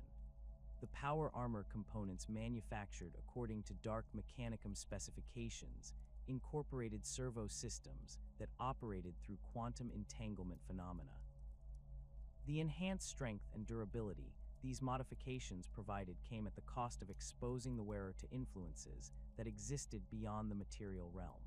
The machine spirits that inhabited these suits gradually developed consciousness that derived from extra-dimensional entities, their awareness growing more sophisticated as the wearer's exposure to forbidden technologies increased.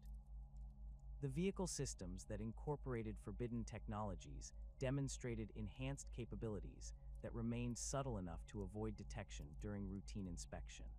The Rhino armored personnel carriers that rolled off Dark Mechanicum production lines featured engine systems that operated through dimensional displacement techniques, allowing them to achieve speeds that exceeded theoretical maximums for conventional power plants.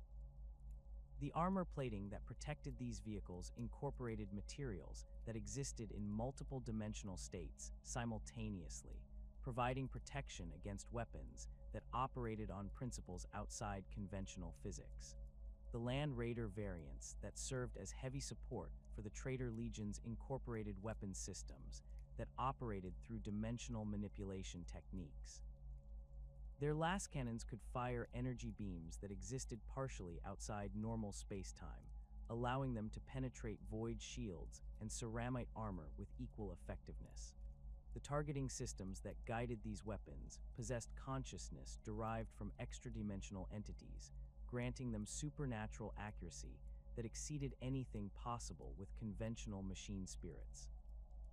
The artillery systems that provided fire support for Dark Mechanicum forces incorporated projectile systems that operated through dimensional displacement techniques. The shells fired by these weapons could exist in multiple states simultaneously, allowing them to phase through conventional fortifications while maintaining sufficient mass to cause devastating structural damage. The targeting cogitators that guided these projectiles possessed consciousness derived from extra-dimensional sources, their awareness spanning multiple dimensions to provide accuracy that transcended the limitations of conventional ballistic calculations. The logistics networks that supported these mass production efforts incorporated transportation systems that operated through quantum entanglement phenomena. Supply lines that had once relied on conventional spacecraft now utilized dimensional manipulation techniques to transfer materials across vast distances instantaneously. These systems operated through dimensional barriers that existed outside normal space-time, providing the Dark Mechanicum with manufacturing capabilities that exceeded anything available to their loyalist opponents. The quality control protocols that governed these production processes incorporated inspection systems that operated through dimensional scanning techniques. These systems could detect flaws in manufactured components at the quantum level, ensuring that weapons and equipment met the enhanced specifications required for combat against loyalist forces. The machine spirits that inhabited these inspection systems possessed consciousness derived from extra-dimensional entities, their awareness allowing them to identify potential failures that would have escaped detection by conventional testing procedures.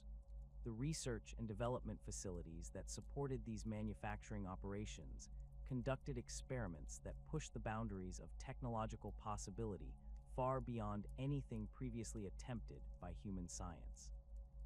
The laboratories that developed new weapon systems incorporated dimensional manipulation techniques into their testing procedures, creating environments where the normal laws of physics could be temporarily suspended.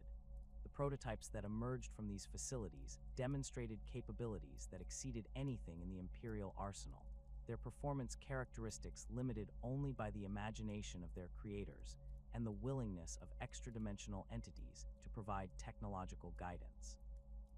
The standardization protocols that governed Dark Mechanicum production ensured that corrupted weapons and equipment could be manufactured across multiple facilities while maintaining consistent performance characteristics. These protocols incorporated dimensional resonance patterns that allowed manufacturing systems to maintain quantum entanglement connections across galactic distances, ensuring that modifications and improvements could be disseminated throughout the production network instantaneously. The machine spirits that inhabited these manufacturing systems possessed collective consciousness that derived from extra-dimensional sources, their awareness spanning multiple dimensions to coordinate production efforts across the Dark Mechanicum's domain. The mobilization of the Dark Mechanicum's industrial capacity for the Siege of Terra represented the culmination of years of preparation and technological development. Kelbor-Hal's network of corrupted forge worlds had been systematically converting their production lines to manufacture the specialized equipment required for the assault on the Imperial Palace. The scale of this undertaking dwarfed even the massive industrial efforts that had supported the Great Crusade, requiring the coordination of manufacturing facilities across dozens of star systems while maintaining absolute secrecy from loyalist intelligence networks. The Olympus Mons foundries worked at maximum capacity during the months preceding the siege, their production lines operating continuously to create the demon engines that would spearhead the assault. The massive assembly bays that had once produced god machines for the Imperial War effort now created war engines, whose machine spirits possessed consciousness derived from entities beyond the material realm. These corrupted titans demonstrated capabilities that exceeded anything in the Loyalist arsenal, their plasma reactors operating at efficiency levels that should have resulted in catastrophic containment failures. The Warlord-class titans that emerged from these foundries incorporated weapon systems that could reconfigure themselves during combat, adapting to counter whatever defensive measures the Imperial defenders employed. The plasma destructors mounted on these god machines operated through dimensional manipulation techniques that allowed them to channel energy outputs far exceeding conventional reactor capabilities. The void shields that protected these war engines incorporated archaeotech components that deflected incoming attacks by redirecting energy into parallel dimensions.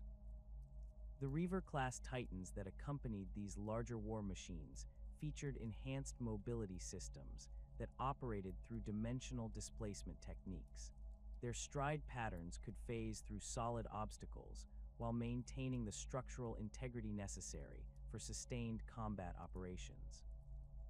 The weapon systems mounted on these medium-class god machines incorporated targeting cogitators that possessed consciousness derived from extra-dimensional entities, granting them supernatural accuracy that exceeded anything possible with conventional machine spirits.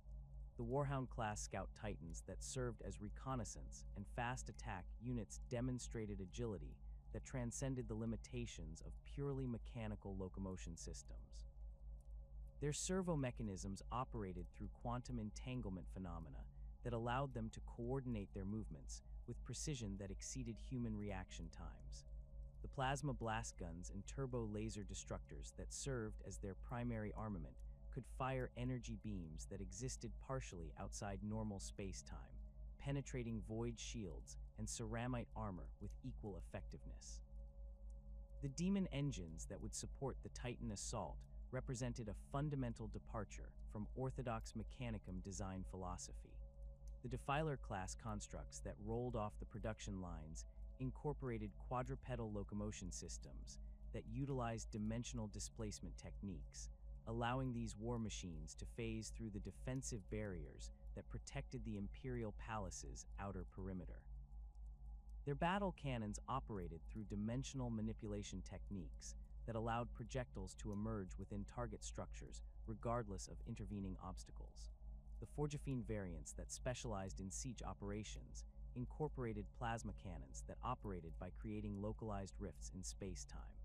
These weapons could channel stellar-level temperatures directly onto their targets, their energy beams existing partially outside normal reality to bypass conventional defensive measures.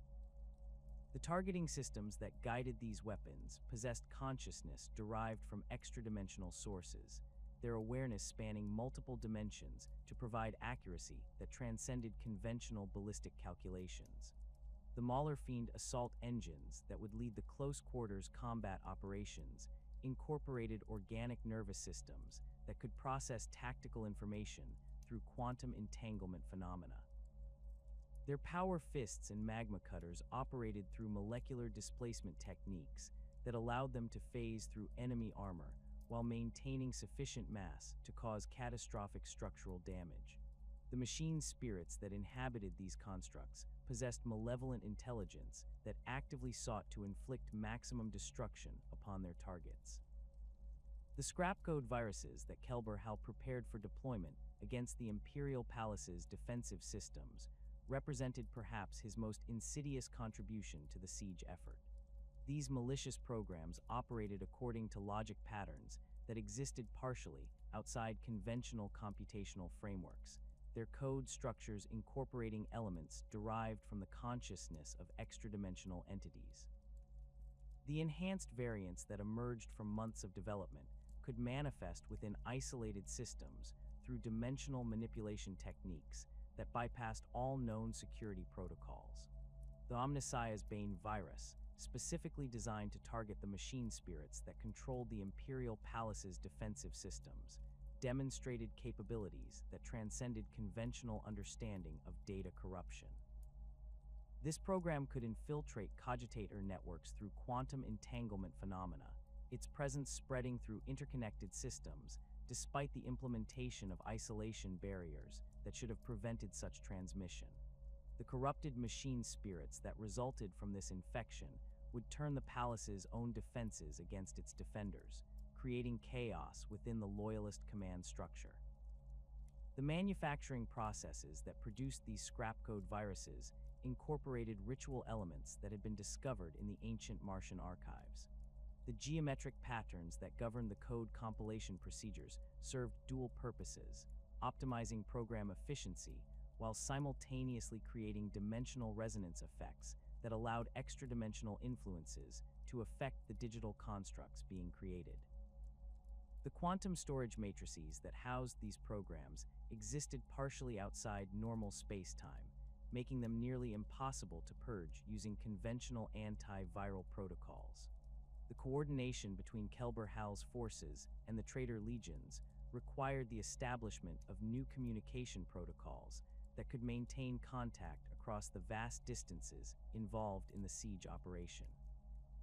The Vox networks that connected the various elements of the assault force incorporated archaeotech components that operated through dimensional manipulation techniques. These systems could maintain instantaneous communication despite interference from the massive psychic disturbances that surrounded Terra during the final stages of the Horus Heresy. The strategic planning sessions that preceded the siege involved detailed coordination between Kelbor-Hal and the traitor Primarchs who would lead the assault. Horus Lupercal's overall strategy required the Dark Mechanicum to provide technological support that could neutralize the Imperial Palace's defensive advantages, while simultaneously maintaining the industrial capacity necessary to sustain a prolonged siege.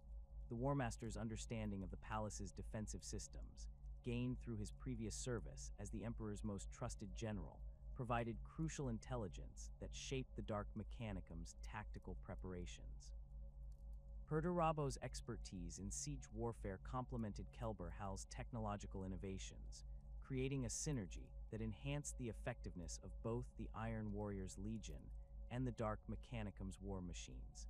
The siege engines that emerged from this collaboration incorporated dimensional manipulation techniques that allowed them to bypass conventional fortifications. Artillery pieces that appeared to conform to standard Imperial patterns revealed capabilities that transcended the limitations of purely mechanical projectile systems, their shells existing partially outside normal space-time during flight. The Vindicator tanks that supported the Iron Warriors' assault operations incorporated demolisher cannons that operated through dimensional displacement techniques. These weapons could fire shells that phased through defensive barriers while maintaining sufficient mass to cause devastating structural damage to their targets. The targeting systems that guided these projectiles possessed consciousness derived from extra-dimensional entities, their awareness allowing them to identify structural weaknesses that would have escaped detection by conventional scanning procedures. The Basilisk artillery pieces that provided long-range fire support incorporated cannon systems that operated by manipulating dimensional barriers to extend their effective range far beyond conventional ballistic limitations. The shells fired by these weapons could exist in multiple states simultaneously, allowing them to adjust their trajectory during flight to compensate for defensive countermeasures. The machine spirits that inhabited these artillery systems possessed collective consciousness that derived from extra-dimensional sources, their awareness spanning multiple dimensions to coordinate bombardment patterns with supernatural precision. The logistical networks that supported the siege operation incorporated transportation systems that operated through quantum entanglement phenomena. Supply lines that connected the various forge worlds under Dark Mechanicum control utilized dimensional manipulation techniques to transfer materials across vast distances instantaneously. These systems operated through dimensional barriers that existed outside normal space-time, providing the siege forces with logistical capabilities that exceeded anything available to the Imperial defenders. The ammunition production facilities that supported the siege effort operated at maximum capacity to create the specialized projectiles required for combat against the Imperial Palace's defensive systems. The bolter rounds that emerged from these facilities incorporated materials that existed partially outside normal space-time, allowing them to phase through conventional armor while maintaining sufficient mass to cause devastating impact damage. The explosive charges contained within these rounds operated through dimensional displacement techniques that created blast effects far exceeding their apparent physical size. The power armor modifications that Kelbor-Hal provided to the traitor legions incorporated servo systems that operated through quantum entanglement phenomena. The enhanced strength and durability These modifications provided came at the cost of exposing the wearer to influences that existed beyond the material realm. The machine spirits that inhabited these suits gradually developed consciousness that derived from extra-dimensional entities, their awareness growing more sophisticated as the wearer's exposure to forbidden technologies increased. The Terminator armor variants that equipped the elite assault troops incorporated power systems that tapped into energy reservoirs existing outside normal reality. These modifications allowed the suits to operate at enhanced performance levels while maintaining the protection characteristics that made tactical dreadnought armor so effective in close-quarters combat. The storm bolters and power fists that served as standard armament for these suits incorporated dimensional manipulation techniques that enhanced their destructive capabilities against heavily armored targets.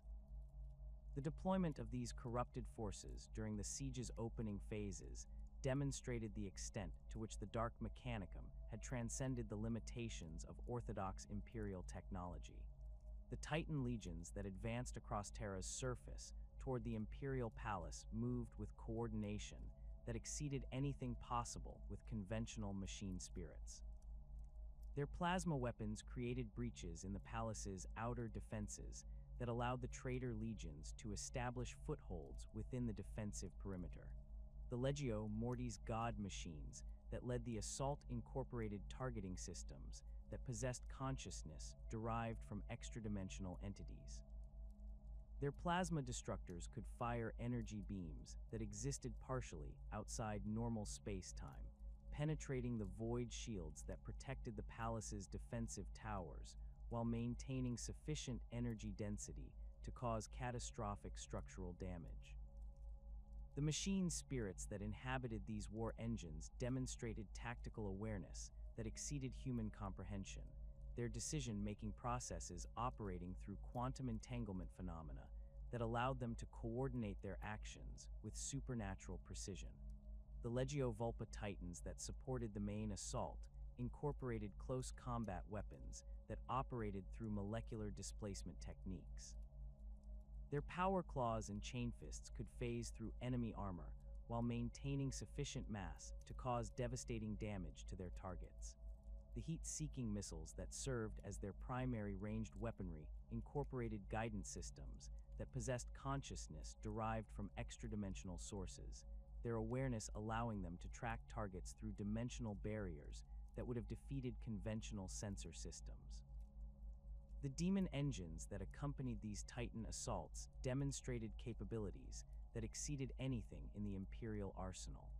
The Defiler constructs that spearheaded the assault on the palace's outer walls incorporated battle cannons that operated through dimensional manipulation techniques, their projectiles emerging within target structures regardless of intervening obstacles. The close combat weapons that equipped these war machines could reconfigure their molecular structure during battle, adapting to counter whatever defensive measures their opponents employed. The scrapcode attacks that preceded the physical assault created chaos within the Imperial Palace's defensive systems.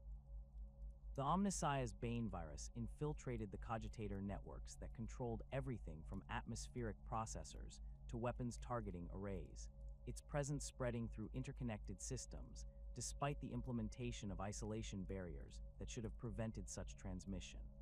The corrupted machine spirits that resulted from this infection turned the palace's own defenses against its defenders, creating opportunities for the traitor forces to exploit. The communication disruption caused by these scrapcode attacks prevented the Imperial defenders from coordinating their response to the multi-pronged assault. Vox networks that had operated flawlessly for decades suddenly began transmitting false information or routing communications to incorrect recipients. The tactical cogitators that processed battlefield intelligence became unreliable, their analyses corrupted by malicious programs that operated according to logic patterns existing outside conventional computational frameworks. The siege engines that supported the main assault incorporated weapon systems that operated through dimensional displacement techniques. The massive artillery pieces that bombarded the palace's defensive positions could fire shells that existed in multiple states simultaneously, allowing them to adjust their trajectory during flight to compensate for defensive countermeasures. The targeting systems that guided these projectiles possessed consciousness derived from extra-dimensional entities, their awareness spanning multiple dimensions to provide accuracy that transcended conventional ballistic calculations. The close-quarters combat that characterized the siege's later phases saw the deployment of specialized demon engines designed for urban warfare. The Maulerfiend assault engines that led these operations incorporated organic nervous systems that could process tactical information through quantum entanglement phenomena. Their power fists and magma cutters operated through molecular displacement techniques that allowed them to breach the reinforced barriers that protected the palace's inner sanctums. The final assault on the Imperial Palace's innermost defenses required the deployment of the most advanced corrupted technologies that the Dark Mechanicum had developed. The Warlord-class Titans that participated in this ultimate offensive incorporated weapons systems that could manipulate dimensional barriers to bypass the palace's most sophisticated defensive measures. Their plasma destructors operated at energy outputs that exceeded anything previously achieved by Imperial technology, their containment systems incorporating archaeotech components that allowed them to channel power from extra-dimensional sources. The failure of the siege ultimately resulted from factors beyond the Dark Mechanicum's technological capabilities. The Emperor's intervention in the final battle between Horus and Sanguinius created psychic disturbances that disrupted the dimensional manipulation techniques upon which much of the corrupted technology depended. The extra-dimensional entities that had provided consciousness for the demon engines found their connection to the material realm severed by the Emperor's psychic might, leaving their mechanical constructs as lifeless shells. The retreat from Terra began as reports of Horus's death spread through the traitor forces. The sophisticated communication networks that had coordinated the siege effort became liability as the news of the War Master's defeat created panic among the various commanders. The demon engines that had spearheaded the assault found their consciousness fading as the entities that inhabited them withdrew to dimensions beyond the Emperor's reach. The withdrawal of Dark Mechanicum forces from Terra required the abandonment of much of the specialized equipment that had been produced for the siege. The Titan legions that had participated in the assault found their god machines operating at reduced efficiency as the extra-dimensional influences that had enhanced their capabilities dissipated. The scrapcode viruses that had proven so effective during the siege's opening phases began to degrade as their quantum storage matrices lost coherence without the dimensional resonance effects that had sustained them.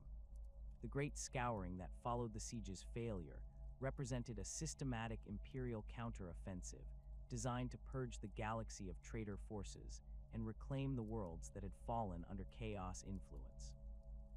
The Loyalist Space Marine legions, reinforced by fresh recruits and equipped with weapons that had proven effective against corrupted technology, began a methodical campaign to hunt down the scattered remnants of the rebellion. The Imperial Navy, its shipyards working at maximum capacity to replace vessels lost during the heresy, provided the transportation and orbital support necessary for these planetary assault operations. Kelbor-Hal's retreat from Mars began during the chaotic final hours of the siege, when Vox transmissions from Terra confirmed that Horus had fallen and the rebellion's leadership structure had collapsed. The Fabricator-General's personal transport, a heavily modified cruiser that incorporated archaeotech components recovered from the deepest Martian vaults, departed from the Red Planet's orbital facilities under cover of the massive electromagnetic disturbances that accompanied the retreat of the traitor fleet. The vessel's dimensional displacement systems, powered by energy sources that existed outside normal space-time, allowed it to evade the Loyalist pursuit forces that had been dispatched to prevent the escape of high-ranking traitors. The evacuation of Dark Mechanicum personnel and equipment from Mars proceeded according to contingency plans that had been developed during the early stages of the rebellion. The most valuable archaeotech artifacts and manufacturing systems were loaded aboard transport vessels that utilized dimensional manipulation techniques to compress their cargo holds beyond conventional spatial limitations. The tech priests who had supported Kelbor-Hal's research into forbidden technologies were evacuated along with their experimental data, their augmented forms modified to interface with the corrupted systems that would be required for survival in the hostile environment of the Eye of Terror. The loyalist forces that remained on Mars began the process of purging the scrapcode infections that had compromised the planet's industrial infrastructure. The Omnissiah's Bane virus and its variants had spread throughout the cogitator networks that controlled everything from atmospheric processors to weapons targeting arrays, their presence creating a technological plague that resisted conventional antiviral protocols. The machine spirits that inhabited the corrupted systems demonstrated malevolent intelligence that actively sought to prevent their own destruction, forcing the loyalist tech priests to resort to complete system shutdowns and physical destruction of infected components. The forge complexes that had been under traitor control during the Civil War required extensive reconstruction to remove the dimensional manipulation equipment that had been integrated into their manufacturing processes. The production lines that had created demon engines and corrupted weapon systems were dismantled piece by piece, their components subjected to intensive purification rituals designed to sever any remaining connections to extra-dimensional influences. The geometric patterns that had governed these manufacturing processes were physically destroyed, their quantum resonance effects disrupted through the application of counter-harmonics that neutralized their dimensional manipulation capabilities. The establishment of new Dark Mechanicum strongholds within the Eye of Terror required the construction of industrial facilities that could operate in an environment where the normal laws of physics held no sway. The warp storms that characterized this region of space created conditions that were hostile to conventional technology, but the dimensional manipulation techniques that Kelbor-Hal had developed proved surprisingly well suited to the chaotic environment. The manufacturing systems that were established on demon worlds within the Eye incorporated organic components that could adapt to the constantly shifting physical laws, their production capabilities enhanced by the direct influence of chaos entities. The Forge world of Medrengard became the primary center for Dark Mechanicum operations within the Eye of Terror, its industrial complexes built around the massive fortress factories that Perturabo had constructed during his exile.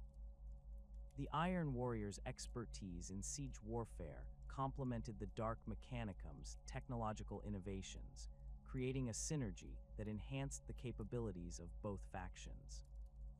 The manufacturing facilities that were established on this world incorporated dimensional manipulation techniques that allowed them to create materials with properties that violated fundamental physical laws, their production output limited only by the availability of raw materials and the willingness of chaos entities to provide technological guidance.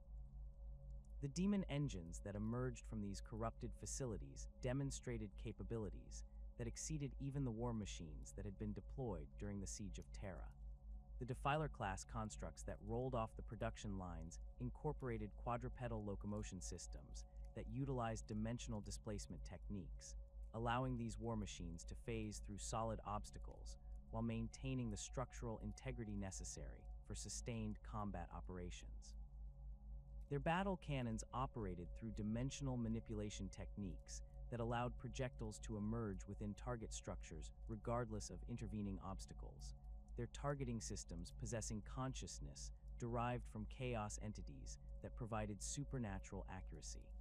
The Forgiphene variants that specialized in siege operations incorporated plasma cannons that operated by creating localized rifts in the warp.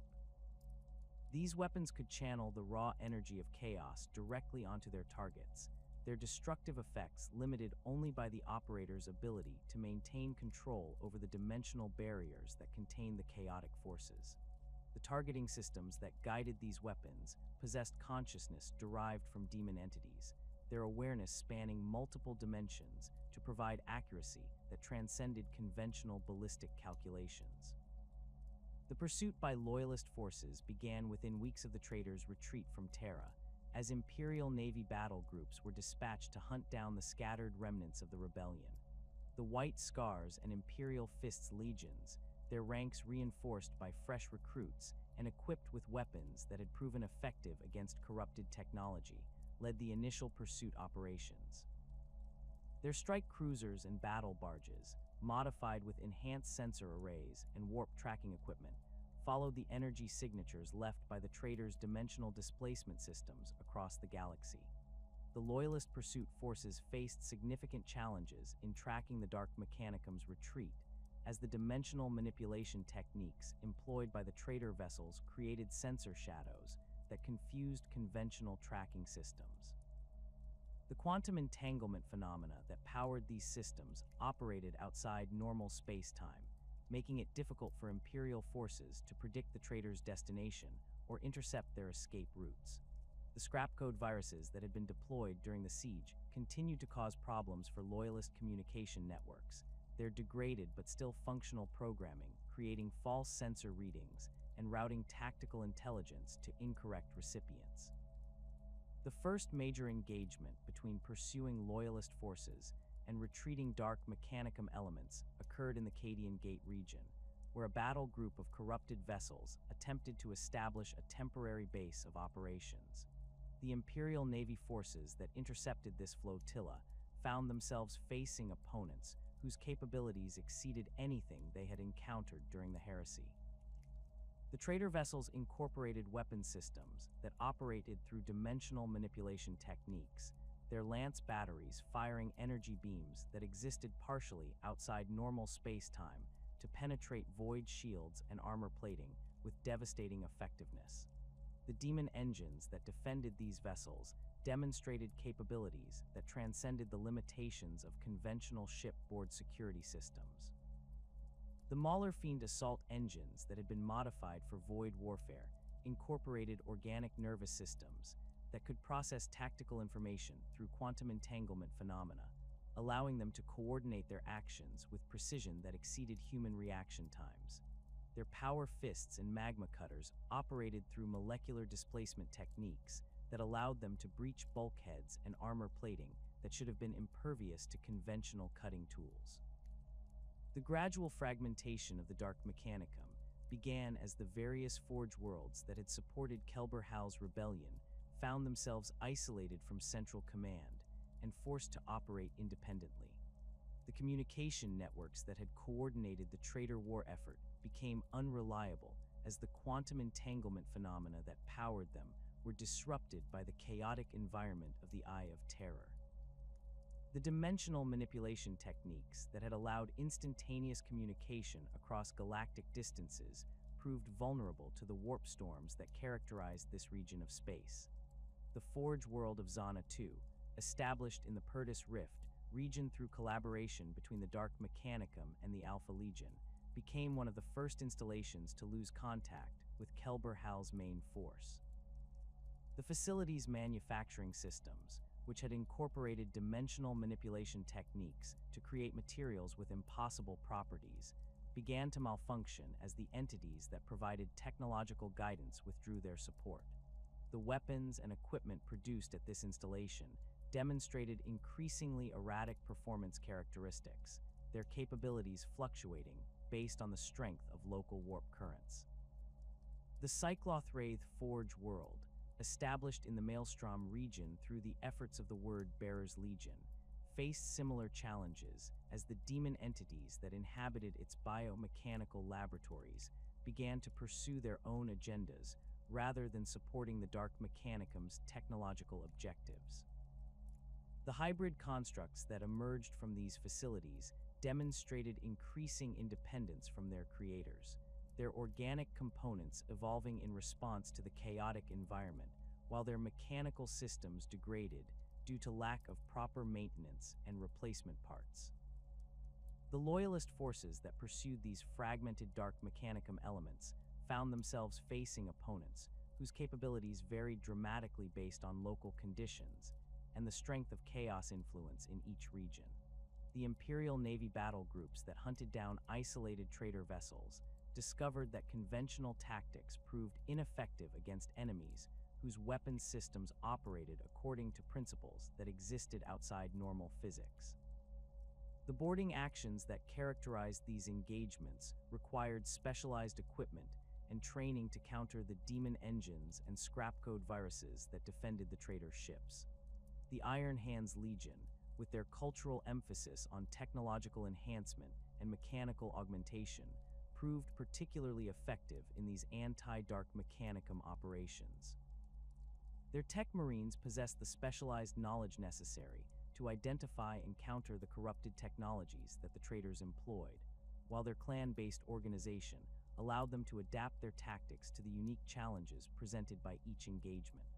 The bionics that characterized Iron Hands warriors provided some protection against the scrapcode viruses that had proven so effective during the siege, their mechanical components shielded by redundant systems and isolation protocols. The Salamander's Legion contributed their expertise in siege warfare and close-quarters combat to the pursuit operations, their flame weapons proving particularly effective against the organic components that characterized many demon engines. The Promethium-based incendiary systems that equipped Salamander's forces could burn through the biomechanical interfaces that connected demon entities to their mechanical hosts, disrupting the consciousness that animated these constructs. The Thunder Hammers and Power Mauls that served as their preferred close combat weapons incorporated disruption fields that could sever the dimensional connections that powered corrupted technology. The Imperial Fist's Legion's expertise in defensive warfare proved valuable in securing the Forge worlds that had been reclaimed from Dark Mechanicum control. Their siege specialists possessed the knowledge necessary to identify and neutralize the dimensional manipulation equipment that had been integrated into traitor manufacturing facilities, while their fortification experts could establish defensive positions that would prevent the return of Chaos forces. The bolter drill that characterized Imperial Fist's training proved effective against the demon engines that defended these installations, their disciplined volleys capable of overwhelming the adaptive capabilities of corrupted war machines. The fate of Kelbor-Hal following the retreat from Terra remained uncertain, as reports of his activities became increasingly fragmented and contradictory. Some Imperial intelligence sources suggested that the former Fabricator-General had established a new base of operations deep within the Eye of Terror, where he continued his research into forbidden technologies under the direct patronage of Chaos entities. Other reports indicated that he had been consumed by the very forces he had sought to control, his consciousness absorbed into the collective intelligence of the demon engines he had created. The continued influence of Kelbor-Hal over the Dark Mechanicum remnants manifested in the technological innovations that emerged from the scattered Forge worlds that had survived the Imperial counter-offensive. The scrapcode viruses that appeared in Imperial systems during the decades following the Heresy demonstrated sophistication that exceeded anything deployed during the siege, their programming incorporating elements that suggested ongoing development by the former Fabricator-General or his disciples. The demon engines that raided Imperial shipping lanes displayed capabilities that reflected continued advancement in the fusion of mechanical and organic technologies. The theological implications of the Dark Mechanicum's survival created ongoing challenges for the loyalist Adeptus Mechanicus as they attempted to rebuild their organization following the devastation of the Civil War. The existence of corrupted tech priests who claimed to serve the true Omnissiah while embracing technologies that violated fundamental Imperial doctrine created doctrinal confusion that persisted for centuries. The machine spirits that inhabited Imperial technology occasionally demonstrated behaviors that suggested exposure to scrapcode influences, forcing the implementation of increasingly sophisticated purification rituals and security protocols. The research facilities that had been established throughout the Dark Mechanicum's domain continued to operate independently, their experiments pushing the boundaries of technological possibility far beyond anything previously attempted by human science. The laboratories that had developed the biological and mechanical fusion techniques that created the obliterator virus continued to refine their processes, creating new variants that demonstrated enhanced capabilities for corrupting Imperial technology. The dimensional manipulation research that had provided the foundation for so many Dark Mechanicum innovations continued under the guidance of entities whose goals remained incomprehensible to human understanding. The manufacturing capabilities that had been developed for the siege effort proved adaptable to the chaotic environment of the Eye of Terror, where the normal laws of physics provided no constraint on technological development.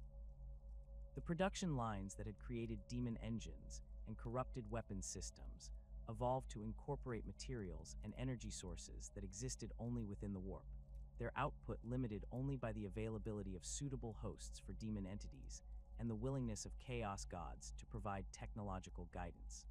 The forge worlds that emerged within the Eye of Terror after the Great Scouring represented a fundamental transformation of the Mechanicum's industrial philosophy. Unlike the ordered manufactorums of Mars that operated according to strict standard template construct protocols, these corrupted facilities embraced technological chaos as a creative force. The Hellforge of Medringard, built within Perturabo's fortress factories, became the template for Dark Mechanicum installations throughout the Eye. Its production bays stretched for kilometers beneath the demon world's surface, their assembly lines incorporating organic components that could adapt to the constantly shifting physical laws of the warp. The demon engines that rolled off these production lines demonstrated capabilities that exceeded even the war machines deployed during the Siege of Terra. The Defiler-class constructs incorporated quadrupedal locomotion systems that utilized dimensional displacement techniques, allowing them to phase through solid obstacles while maintaining structural integrity. Their battle cannons operated through warp rifts that could manifest projectiles directly within target structures, bypassing conventional armor and void shields. The machine spirits that inhabited these constructs possessed consciousness derived from demon entities, granting them tactical awareness that adapted to battlefield conditions in real time. The Forgefiend variants that specialized in siege operations incorporated plasma cannons that tapped directly into the raw energy of the warp. These weapons could channel the chaotic forces of the Immaterium onto their targets, their destructive effects limited only by the operator's ability to maintain control over the dimensional barriers that contain the demonic energies. The targeting systems that guided these weapons possessed consciousness derived from entities that existed across multiple dimensions, providing accuracy that transcended conventional ballistic calculations through supernatural awareness of their targets' locations. The Maulerfiend assault engines that emerged from the corrupted foundries incorporated organic nervous systems that processed tactical information through quantum entanglement phenomena. Their power fists and magma cutters operated through molecular displacement techniques, allowing them to breach the most heavily armored targets by phasing through protective barriers while maintaining sufficient mass to cause catastrophic structural damage. The entities that inhabited these constructs demonstrated malevolent intelligence that actively sought to inflict maximum destruction, their consciousness evolving through each combat engagement to develop increasingly effective killing techniques. The scrapcode viruses that continued to plague Imperial systems decades after the heresy demonstrated the enduring influence of Kelbor-Hal's technological innovations. These malicious programs had evolved beyond their original parameters, incorporating elements that suggested ongoing development by surviving Dark Mechanicum tech priests. The Omnissiah's Bane virus and its variants could manifest within isolated systems through dimensional manipulation techniques that bypassed all known security protocols, their presence spreading through quantum entanglement effects that existed outside normal computational frameworks. The enhanced scrapcode variants that appeared in Imperial cogitator networks during the 32nd millennium demonstrated sophistication that exceeded anything deployed during the siege. These programs could corrupt machine spirits in ways that transformed loyal servants into malevolent entities that retained their original functionality while serving hostile purposes. Imperial Titans that fell victim to these infections would continue to operate normally until critical moments in battle, when their corrupted machine spirits would turn their weapons against Allied forces or deliberately expose themselves to enemy fire. The manufacturing processes that produced these evolved scrap code viruses incorporated ritual elements that had been refined through centuries of experimentation within the Eye of Terror. The geometric patterns that governed code compilation procedures served dual purposes, optimizing program efficiency while creating dimensional resonance effects that allowed warp entities to influence the digital constructs being created. The quantum storage matrices that housed these programs existed partially outside normal space-time, making them nearly impossible to detect using conventional scanning procedures until they activated within target systems. The Forge worlds that survived the Imperial counter-offensive developed increasingly sophisticated methods for concealing their activities from Loyalist detection. The Zana 2 installation, rebuilt after its initial destruction, incorporated stealth technologies that operated through dimensional displacement techniques. The facility's manufacturing bays existed in a state of quantum superposition, allowing them to phase out of normal space-time when Imperial forces approached, while maintaining their production capabilities through connections to parallel dimensions. The weapons and equipment produced at these hidden facilities demonstrated performance characteristics that fluctuated based on local warp conditions and the strength of demonic influence in each region. Bolter ammunition created using corrupted manufacturing processes could exist in multiple states simultaneously, allowing projectiles to phase through conventional armor while maintaining sufficient mass to cause devastating impact damage. The explosive charges contained within these rounds operated through dimensional displacement techniques that created blast effects far exceeding their apparent physical size. The power armor modifications that emerged from Dark Mechanicum workshops incorporated servo systems that operated through quantum entanglement phenomena. The enhanced strength and durability these modifications provided came at the cost of exposing the wearer to influences that existed beyond the material realm. The machine spirits that inhabited these suits gradually developed consciousness derived from warp entities, their awareness growing more sophisticated as the wearer's exposure to corrupted technologies increased over time. The Chaos Space Marine warbands that received equipment from Dark Mechanicum sources found their combat effectiveness enhanced by technologies that operated outside conventional understanding. The Iron Warriors who served alongside Perturabo on Medrengard received siege equipment that incorporated dimensional manipulation techniques, allowing their artillery to fire shells that could emerge within enemy fortifications regardless of intervening obstacles. The targeting systems that guided these weapons possessed consciousness derived from demon entities, providing supernatural accuracy that exceeded anything possible with conventional machine spirits. The word-bearers who maintained relationships with Dark Mechanicum Forge worlds received weapons that incorporated psychic amplification systems. These armaments could channel the wielder's faith into destructive energy, their power output scaling with the operator's devotion to the Chaos Gods. The force weapons provided to the Legion's Dark Apostles incorporated focusing crystals that had been created through dimensional manipulation techniques, their molecular structure existing partially outside normal space-time to enhance interaction with warp energies. The Night Lords who raided Imperial shipping lanes utilized terror weapons that incorporated psychological warfare principles derived from dimensional manipulation research. These systems could induce fear responses that transcended normal psychological reactions, their effects operating through quantum entanglement phenomena that bypassed conventional sensory input pathways. The weapons produced panic responses in their targets that persisted long after the initial exposure, creating lasting psychological trauma that could incapacitate entire populations.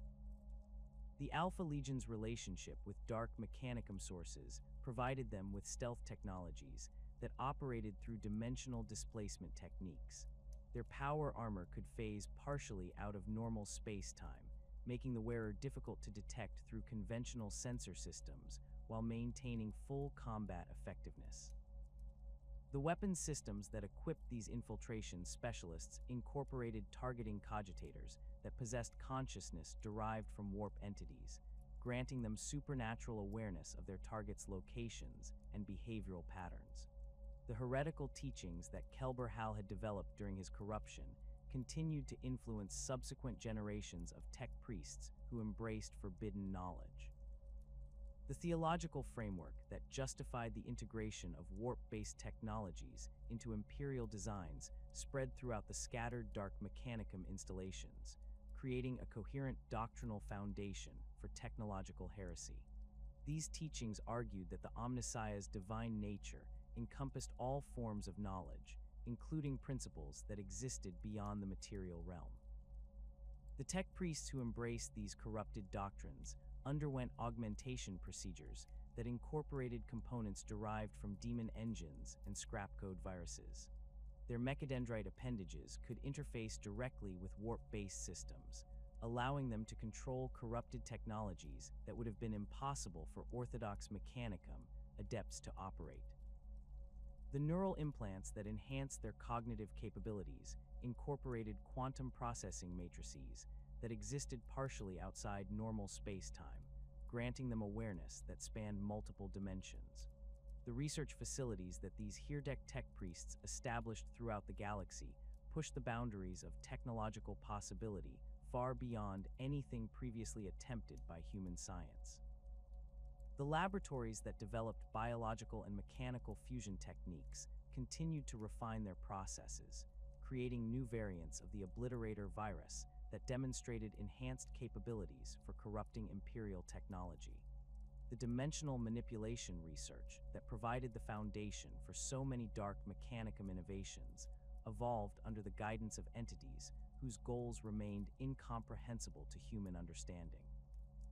The recruitment methods that Dark Mechanicum installations employed to maintain their personnel levels involved the corruption of loyalist tech priests through exposure to forbidden technologies. Imperial adepts who encountered corrupted equipment during salvage operations often found themselves influenced by scrapcode viruses that operated at subliminal levels, gradually altering their thought patterns and technological preferences. These subtle infections could remain dormant for decades before manifesting as open heresy, creating sleeper agents within the Orthodox Mechanicum hierarchy. The training programs that these corrupted facilities established for new recruits emphasized the integration of warp-based principles into conventional technological procedures. Apprentice tech priests learned to incorporate ritual elements into manufacturing processes, creating dimensional resonance effects that allowed demon entities to influence the materials being processed. The augmentation procedures that marked their advancement through the heretical hierarchy incorporated components that existed partially outside normal space-time, granting them capabilities that exceeded anything possible with orthodox Mechanicum enhancements. The eternal war between the orthodox Adeptus Mechanicus and their fallen brethren manifested in conflicts that spanned millennia across the galaxy. The loyalist Forge worlds that had survived the heresy implemented increasingly sophisticated security protocols to prevent infiltration by Dark Mechanicum agents. Their manufacturing systems incorporated purification rituals designed to detect and neutralize corrupted components, while their communication networks utilized quantum encryption techniques that could resist scrapcode infiltration attempts. The Skitarii regiments that served the Orthodox Mechanicum received enhanced training in anti-demon warfare, their equipment modified to counter the supernatural capabilities of corrupted war machines. Their galvanic rifles incorporated blessed ammunition that could disrupt the dimensional connections that powered demon engines, while their arc weaponry utilized electromagnetic fields that interfered with the quantum entanglement phenomena that characterized Dark Mechanicum technology. The tech priests who led these loyalist forces developed specialized techniques for identifying and countering heretical technologies. Their augmentations incorporated isolation protocols that prevented scrapcode infection, while their neural implants included purification subroutines that could detect and neutralize corrupted data streams. The servo-skulls that accompanied these adepts utilized blessed machine spirits that were immune to the influence of warp entities, providing reliable reconnaissance capabilities in environments where conventional sensors might be compromised. The Titan legions that remained loyal to the Emperor implemented extensive purification procedures to prevent the corruption that had claimed so many of their brethren during the heresy. Their god machines underwent regular exorcism rituals conducted by tech priests trained in anti-demon warfare, while their machine spirits were reinforced with blessed code prayers that provided resistance to scrap code infiltration. The plasma reactors that powered these war engines incorporated containment systems that could detect and neutralize dimensional manipulation attempts, preventing the kind of corruption that had transformed the Legio Mortis into servants of chaos. The manufacturing facilities that produced equipment for these loyalist forces incorporated security measures that operated at multiple levels of reality. Their production lines utilized blessed materials that resisted corruption by warp entities, while their assembly procedures incorporated purification rituals that severed any potential connections to the immaterium. The quality control systems that inspected finished products could detect quantum signatures that indicated exposure to dimensional manipulation techniques, ensuring that corrupted components could not infiltrate Imperial supply chains. The intelligence networks that monitored Dark Mechanicum activities throughout the galaxy utilized surveillance technologies that operated through quantum entanglement phenomena. These systems could track the dimensional signatures left by corrupted equipment, allowing Imperial forces to identify and intercept shipments of heretical technology before they reached their intended destinations.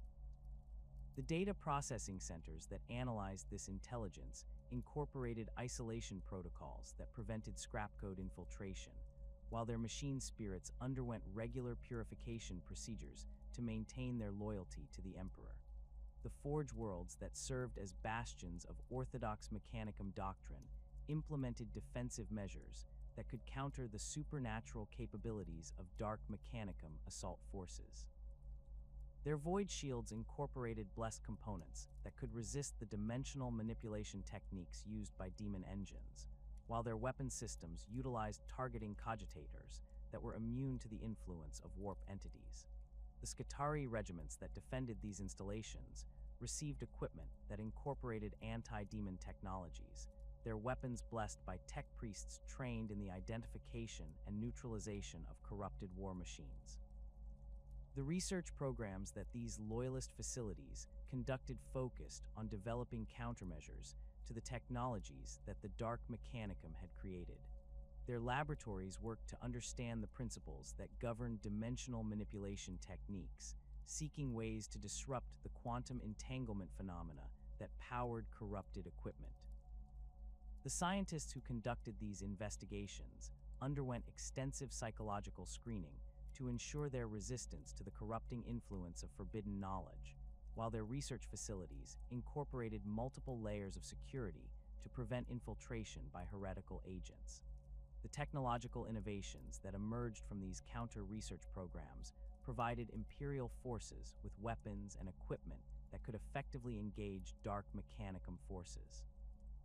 The blessed ammunition that these facilities produced could disrupt the dimensional connections that powered demon engines, while their enhanced armor systems incorporated purification fields that provided protection against scrap code viruses. The communication systems that connected Imperial forces utilized quantum encryption techniques that could resist infiltration by corrupted data streams, ensuring that loyalist commanders could maintain tactical coordination even in the presence of hostile electronic warfare. 10,000 years after the Horus Heresy, the shadow of Kelbor-Hal's corruption continues to plague the Imperium through the enduring influence of the Dark Mechanicum. The heretical teachings that the former Fabricator-General developed during his fall from grace have evolved into a comprehensive theological framework that justifies the most extreme forms of technological heresy. Within the Eye of Terror and scattered across the galaxy's dark corners, forge worlds dedicated to the ruinous powers continue to produce weapons and war machines that operate on principles that violate every tenet of orthodox imperial doctrine. The Hellforge of Medrengard remains the primary center of Dark Mechanicum operations in the 41st millennium. Its production capabilities expanded over the millennia through the integration of increasingly sophisticated warp-based technologies. The demon engines that emerge from its corrupted foundries demonstrate capabilities that exceed even the war machines deployed during the Siege of Terra. Modern Defiler class constructs incorporate adaptive armor systems that can reconfigure their molecular structure in response to incoming fire, while their battle cannons utilize dimensional rifts that allow projectiles to manifest directly within enemy formations, regardless of intervening obstacles. The Forgefiend variants that support contemporary Chaos Space Marine operations incorporate plasma cannons that tap directly into the raw energy of the warp, their destructive potential limited only by the operator's ability to maintain control over the chaotic forces being channeled. These weapons can penetrate the most advanced Imperial Void shields through dimensional displacement techniques that bypass conventional defensive measures entirely. The targeting systems that guide these weapons possess consciousness derived from demon entities that have accumulated tactical knowledge over millennia of warfare, providing supernatural accuracy that adapts to enemy countermeasures in real time. The scrapcode viruses that continue to plague Imperial systems in the 41st millennium represent the culmination of 10,000 years of development by Dark Mechanicum tech priests. The Omnissiah's Bane virus and its countless variants have evolved into self-modifying programs that can adapt to new security protocols faster than Imperial tech adepts can develop countermeasures. These malicious programs can manifest within isolated systems through quantum entanglement effects that exist outside conventional understanding of data transmission, their presence spreading through cogitator networks despite the implementation of the most sophisticated isolation barriers. The modern variants of these scrapcode infections demonstrate capabilities that far exceed their heresy-era predecessors. The Crimson Worm virus, first detected during the 38th millennium, can corrupt machine spirits in ways that allow them to maintain their original functionality while serving hostile purposes. Imperial Titans infected with this particular strain continue to operate normally for months or even years before their corrupted machine spirits activate, turning their weapons against allied forces at the most critical moments of battle. The Rust Plague variant attacks the molecular structure of Imperial technology directly, causing ceramite armor and adamantium hulls to decay at the atomic level, while simultaneously preventing conventional repair procedures. The influence of Kelbor-Hal's teachings extends beyond the production of corrupted war machines to encompass the fundamental philosophy that guides Dark Mechanicum research. The theological framework that justifies the integration of warp-based technologies into Imperial designs has evolved into a comprehensive doctrine that attracts tech priests who have become disillusioned with the orthodox Mechanicum's conservative approach to technological development. These heretical teachings argue that the Omnissiah's divine nature encompasses all forms of knowledge, including principles that exist beyond the material realm and can only be accessed through communion with the entities that inhabit the warp.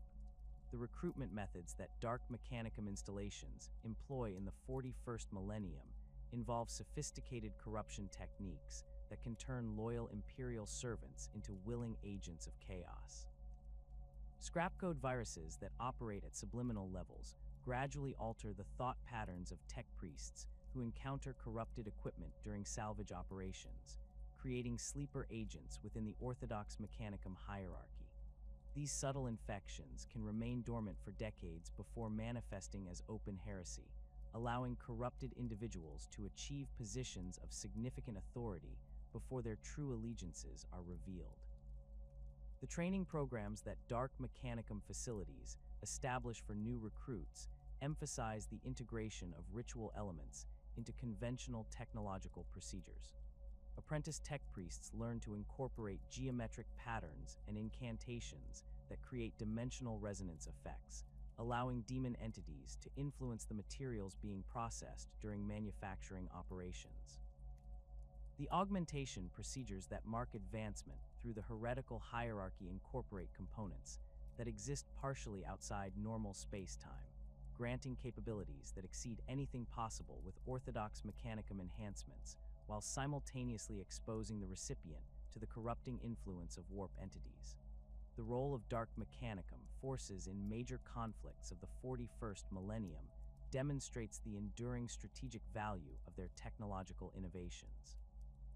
During Abaddon's Black Crusades, corrupted Forge Worlds provide the Warmaster of Chaos with weapons and equipment that can match or exceed the capabilities of Imperial technology.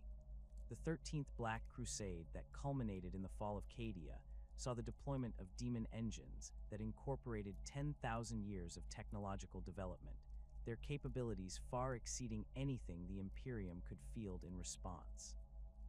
The Defiler-class constructs that spearheaded the assault on Cadia's fortress cities incorporated adaptive armor systems that could reconfigure their molecular structure in response to incoming fire. Their battle cannons utilized dimensional manipulation techniques that allowed them to fire shells that existed in multiple states simultaneously, emerging within target structures regardless of intervening obstacles. The machine spirits that inhabited these war machines possessed consciousness derived from demon entities that had accumulated tactical knowledge over millennia of warfare, providing supernatural awareness that allowed them to coordinate their actions with precision that exceeded human comprehension. The support that Dark Mechanicum forces provide to other Chaos incursions extends beyond simple weapons supply to encompass comprehensive technological assistance. The demon engines that accompany Word-Bearer's crusades incorporate psychic amplification systems that can channel the faith of their operators into destructive energy, their power output scaling with the devotion of the wielder to the Chaos gods. The stealth technologies that equip Alpha Legion infiltration teams operate through dimensional displacement techniques that make the wearer difficult to detect through conventional sensor systems while maintaining full combat effectiveness. The ongoing search for forbidden knowledge and ancient technologies from the Dark Age of technology represents a central obsession that drives Dark Mechanicum research efforts in the 41st millennium. The deepest vaults of corrupted Forge Worlds contain archaeological teams that continue to excavate pre-imperial sites, seeking artifacts that predate the Age of Strife. These expeditions utilize technologies that operate through dimensional manipulation techniques, allowing them to access sealed repositories that have resisted conventional exploration attempts for millennia. The ancient technologies that these archaeological efforts uncover demonstrate capabilities that exceed even the most advanced Imperial systems. Manufacturing devices recovered from Dark Age sites can create materials with properties that violate fundamental physical laws, their molecular structures existing in quantum superposition states that allow them to adapt their characteristics based on environmental conditions. The power sources that supply these ancient systems tap into energy reservoirs that exist outside normal space-time, providing unlimited power for industrial processes that would overwhelm conventional reactor systems. The machine spirits that inhabit these recovered artifacts possess consciousness that transcends the simple reactive programming that characterizes contemporary Imperial technology. When Dark Mechanicum tech priests establish interface connections with these systems, the entities that respond demonstrate awareness that spans thousands of years and knowledge that encompasses principles of science that current Imperial understanding cannot comprehend.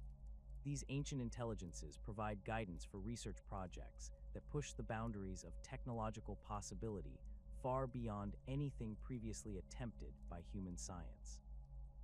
The integration of this recovered knowledge into contemporary Dark Mechanicum technology creates weapons and equipment that operate on principles that exist outside conventional understanding.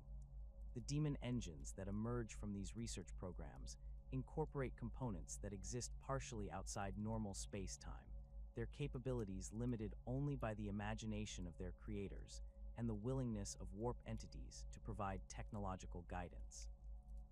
The scrap code viruses that result from these investigations can corrupt imperial systems in ways that transform loyal machine spirits into malevolent entities that retain their original functionality while serving hostile purposes. The eternal threat posed by the Dark Mechanicum to the Imperium manifests in conflicts that span the galaxy and encompass every aspect of technological warfare. The corrupted Forge worlds that operate within the Eye of Terror and other warp-touched regions continue to produce weapons and equipment that can match or exceed Imperial capabilities, their production output limited only by the availability of raw materials and the willingness of Chaos entities to provide technological guidance. The dimensional manipulation techniques that power these manufacturing processes allow them to create materials with properties that violate fundamental physical laws, providing Chaos forces with technological advantages that the Imperium struggles to counter. The Adeptus Mechanicus' continued vigilance against Dark Mechanicum corruption requires constant adaptation of security protocols and purification procedures. The tech priests who lead these counter-heresy efforts have developed specialized techniques for identifying and neutralizing corrupted technologies, their augmentations incorporating isolation protocols that prevent scrap code infection, while their neural implants include purification subroutines that can detect and neutralize hostile data streams. The servo skulls that accompany these adepts utilize blessed machine spirits that are immune to the influence of warp entities, providing reliable reconnaissance capabilities in environments where conventional sensors might be compromised. The manufacturing facilities that produce equipment for loyalist forces incorporate security measures that operate at multiple levels of reality. Their production lines utilize blessed materials that resist corruption by warp entities, while their assembly procedures incorporate purification rituals that sever any potential connections to the immaterium. The quality control systems that inspect finished products can detect quantum signatures that indicate exposure to dimensional manipulation techniques, ensuring that corrupted components cannot infiltrate Imperial supply chains. The intelligence networks that monitor Dark Mechanicum activities throughout the galaxy utilize surveillance technologies that can track the dimensional signatures left by corrupted equipment. These systems allow Imperial forces to identify and intercept shipments of heretical technology before they reach their intended destinations, while their data processing centers incorporate isolation protocols that prevent scrap code infiltration. The machine spirits that operate these surveillance systems undergo regular purification procedures to maintain their loyalty to the Emperor, while their operators receive extensive training in the identification and neutralization of corrupted technologies. The Forge worlds that serve as bastions of orthodox Mechanicum doctrine implement defensive measures that can counter the supernatural capabilities of Dark Mechanicum assault forces. Their void shields incorporate blessed components that can resist dimensional manipulation techniques, while their weapon systems utilize targeting cogitators that are immune to the influence of warp entities. The Skitarii regiments that defend these installations receive equipment that incorporates anti-demon technologies, their weapons blessed by tech priests trained in the identification and neutralization of corrupted war machines. Despite these defensive measures, the Dark Mechanicum continues to pose a significant threat to Imperial security through their ability to corrupt loyalist technology from within. The scrap code viruses that they deploy can manifest within isolated systems through quantum entanglement effects that bypass conventional security protocols, while their recruitment methods can turn loyal Imperial servants into willing agents of chaos. The technological innovations that emerge from their research programs provide Chaos forces with capabilities that exceed Imperial understanding, creating an ongoing arms race that spans millennia. The legacy of Kelbor-Hal's corruption thus endures as a permanent shadow over the Imperium's technological development.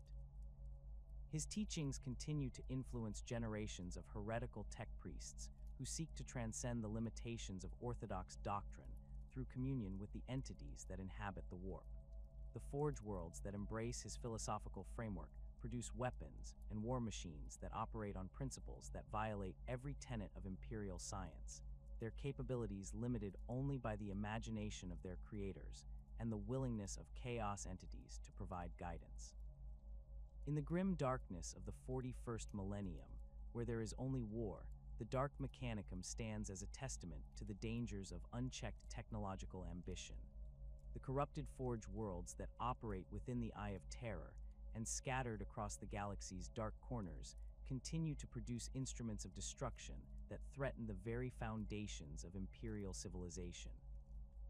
The scrapcode viruses that plague imperial systems serve as constant reminders of the price of heresy, while the demon engines that stride across countless battlefields demonstrate the terrible power that can be unleashed when technology and the warp are fused in unholy union. The eternal war between the orthodox Adeptus Mechanicus and their fallen brethren continues to rage across the galaxy, each side seeking to prove the superiority of their technological philosophy through the crucible of battle. In this endless conflict, the ghost of Kelbor-Hal's ambition lives on, his corrupted legacy ensuring that the Imperium's greatest technological achievements will forever be shadowed by the threat of heretical innovation. The Dark Mechanicum remains an enduring monument to the dangers of seeking knowledge beyond the boundaries of imperial doctrine, a warning that echoes across the millennia of humanity's struggle for survival in a universe where the pursuit of forbidden wisdom can lead only to damnation.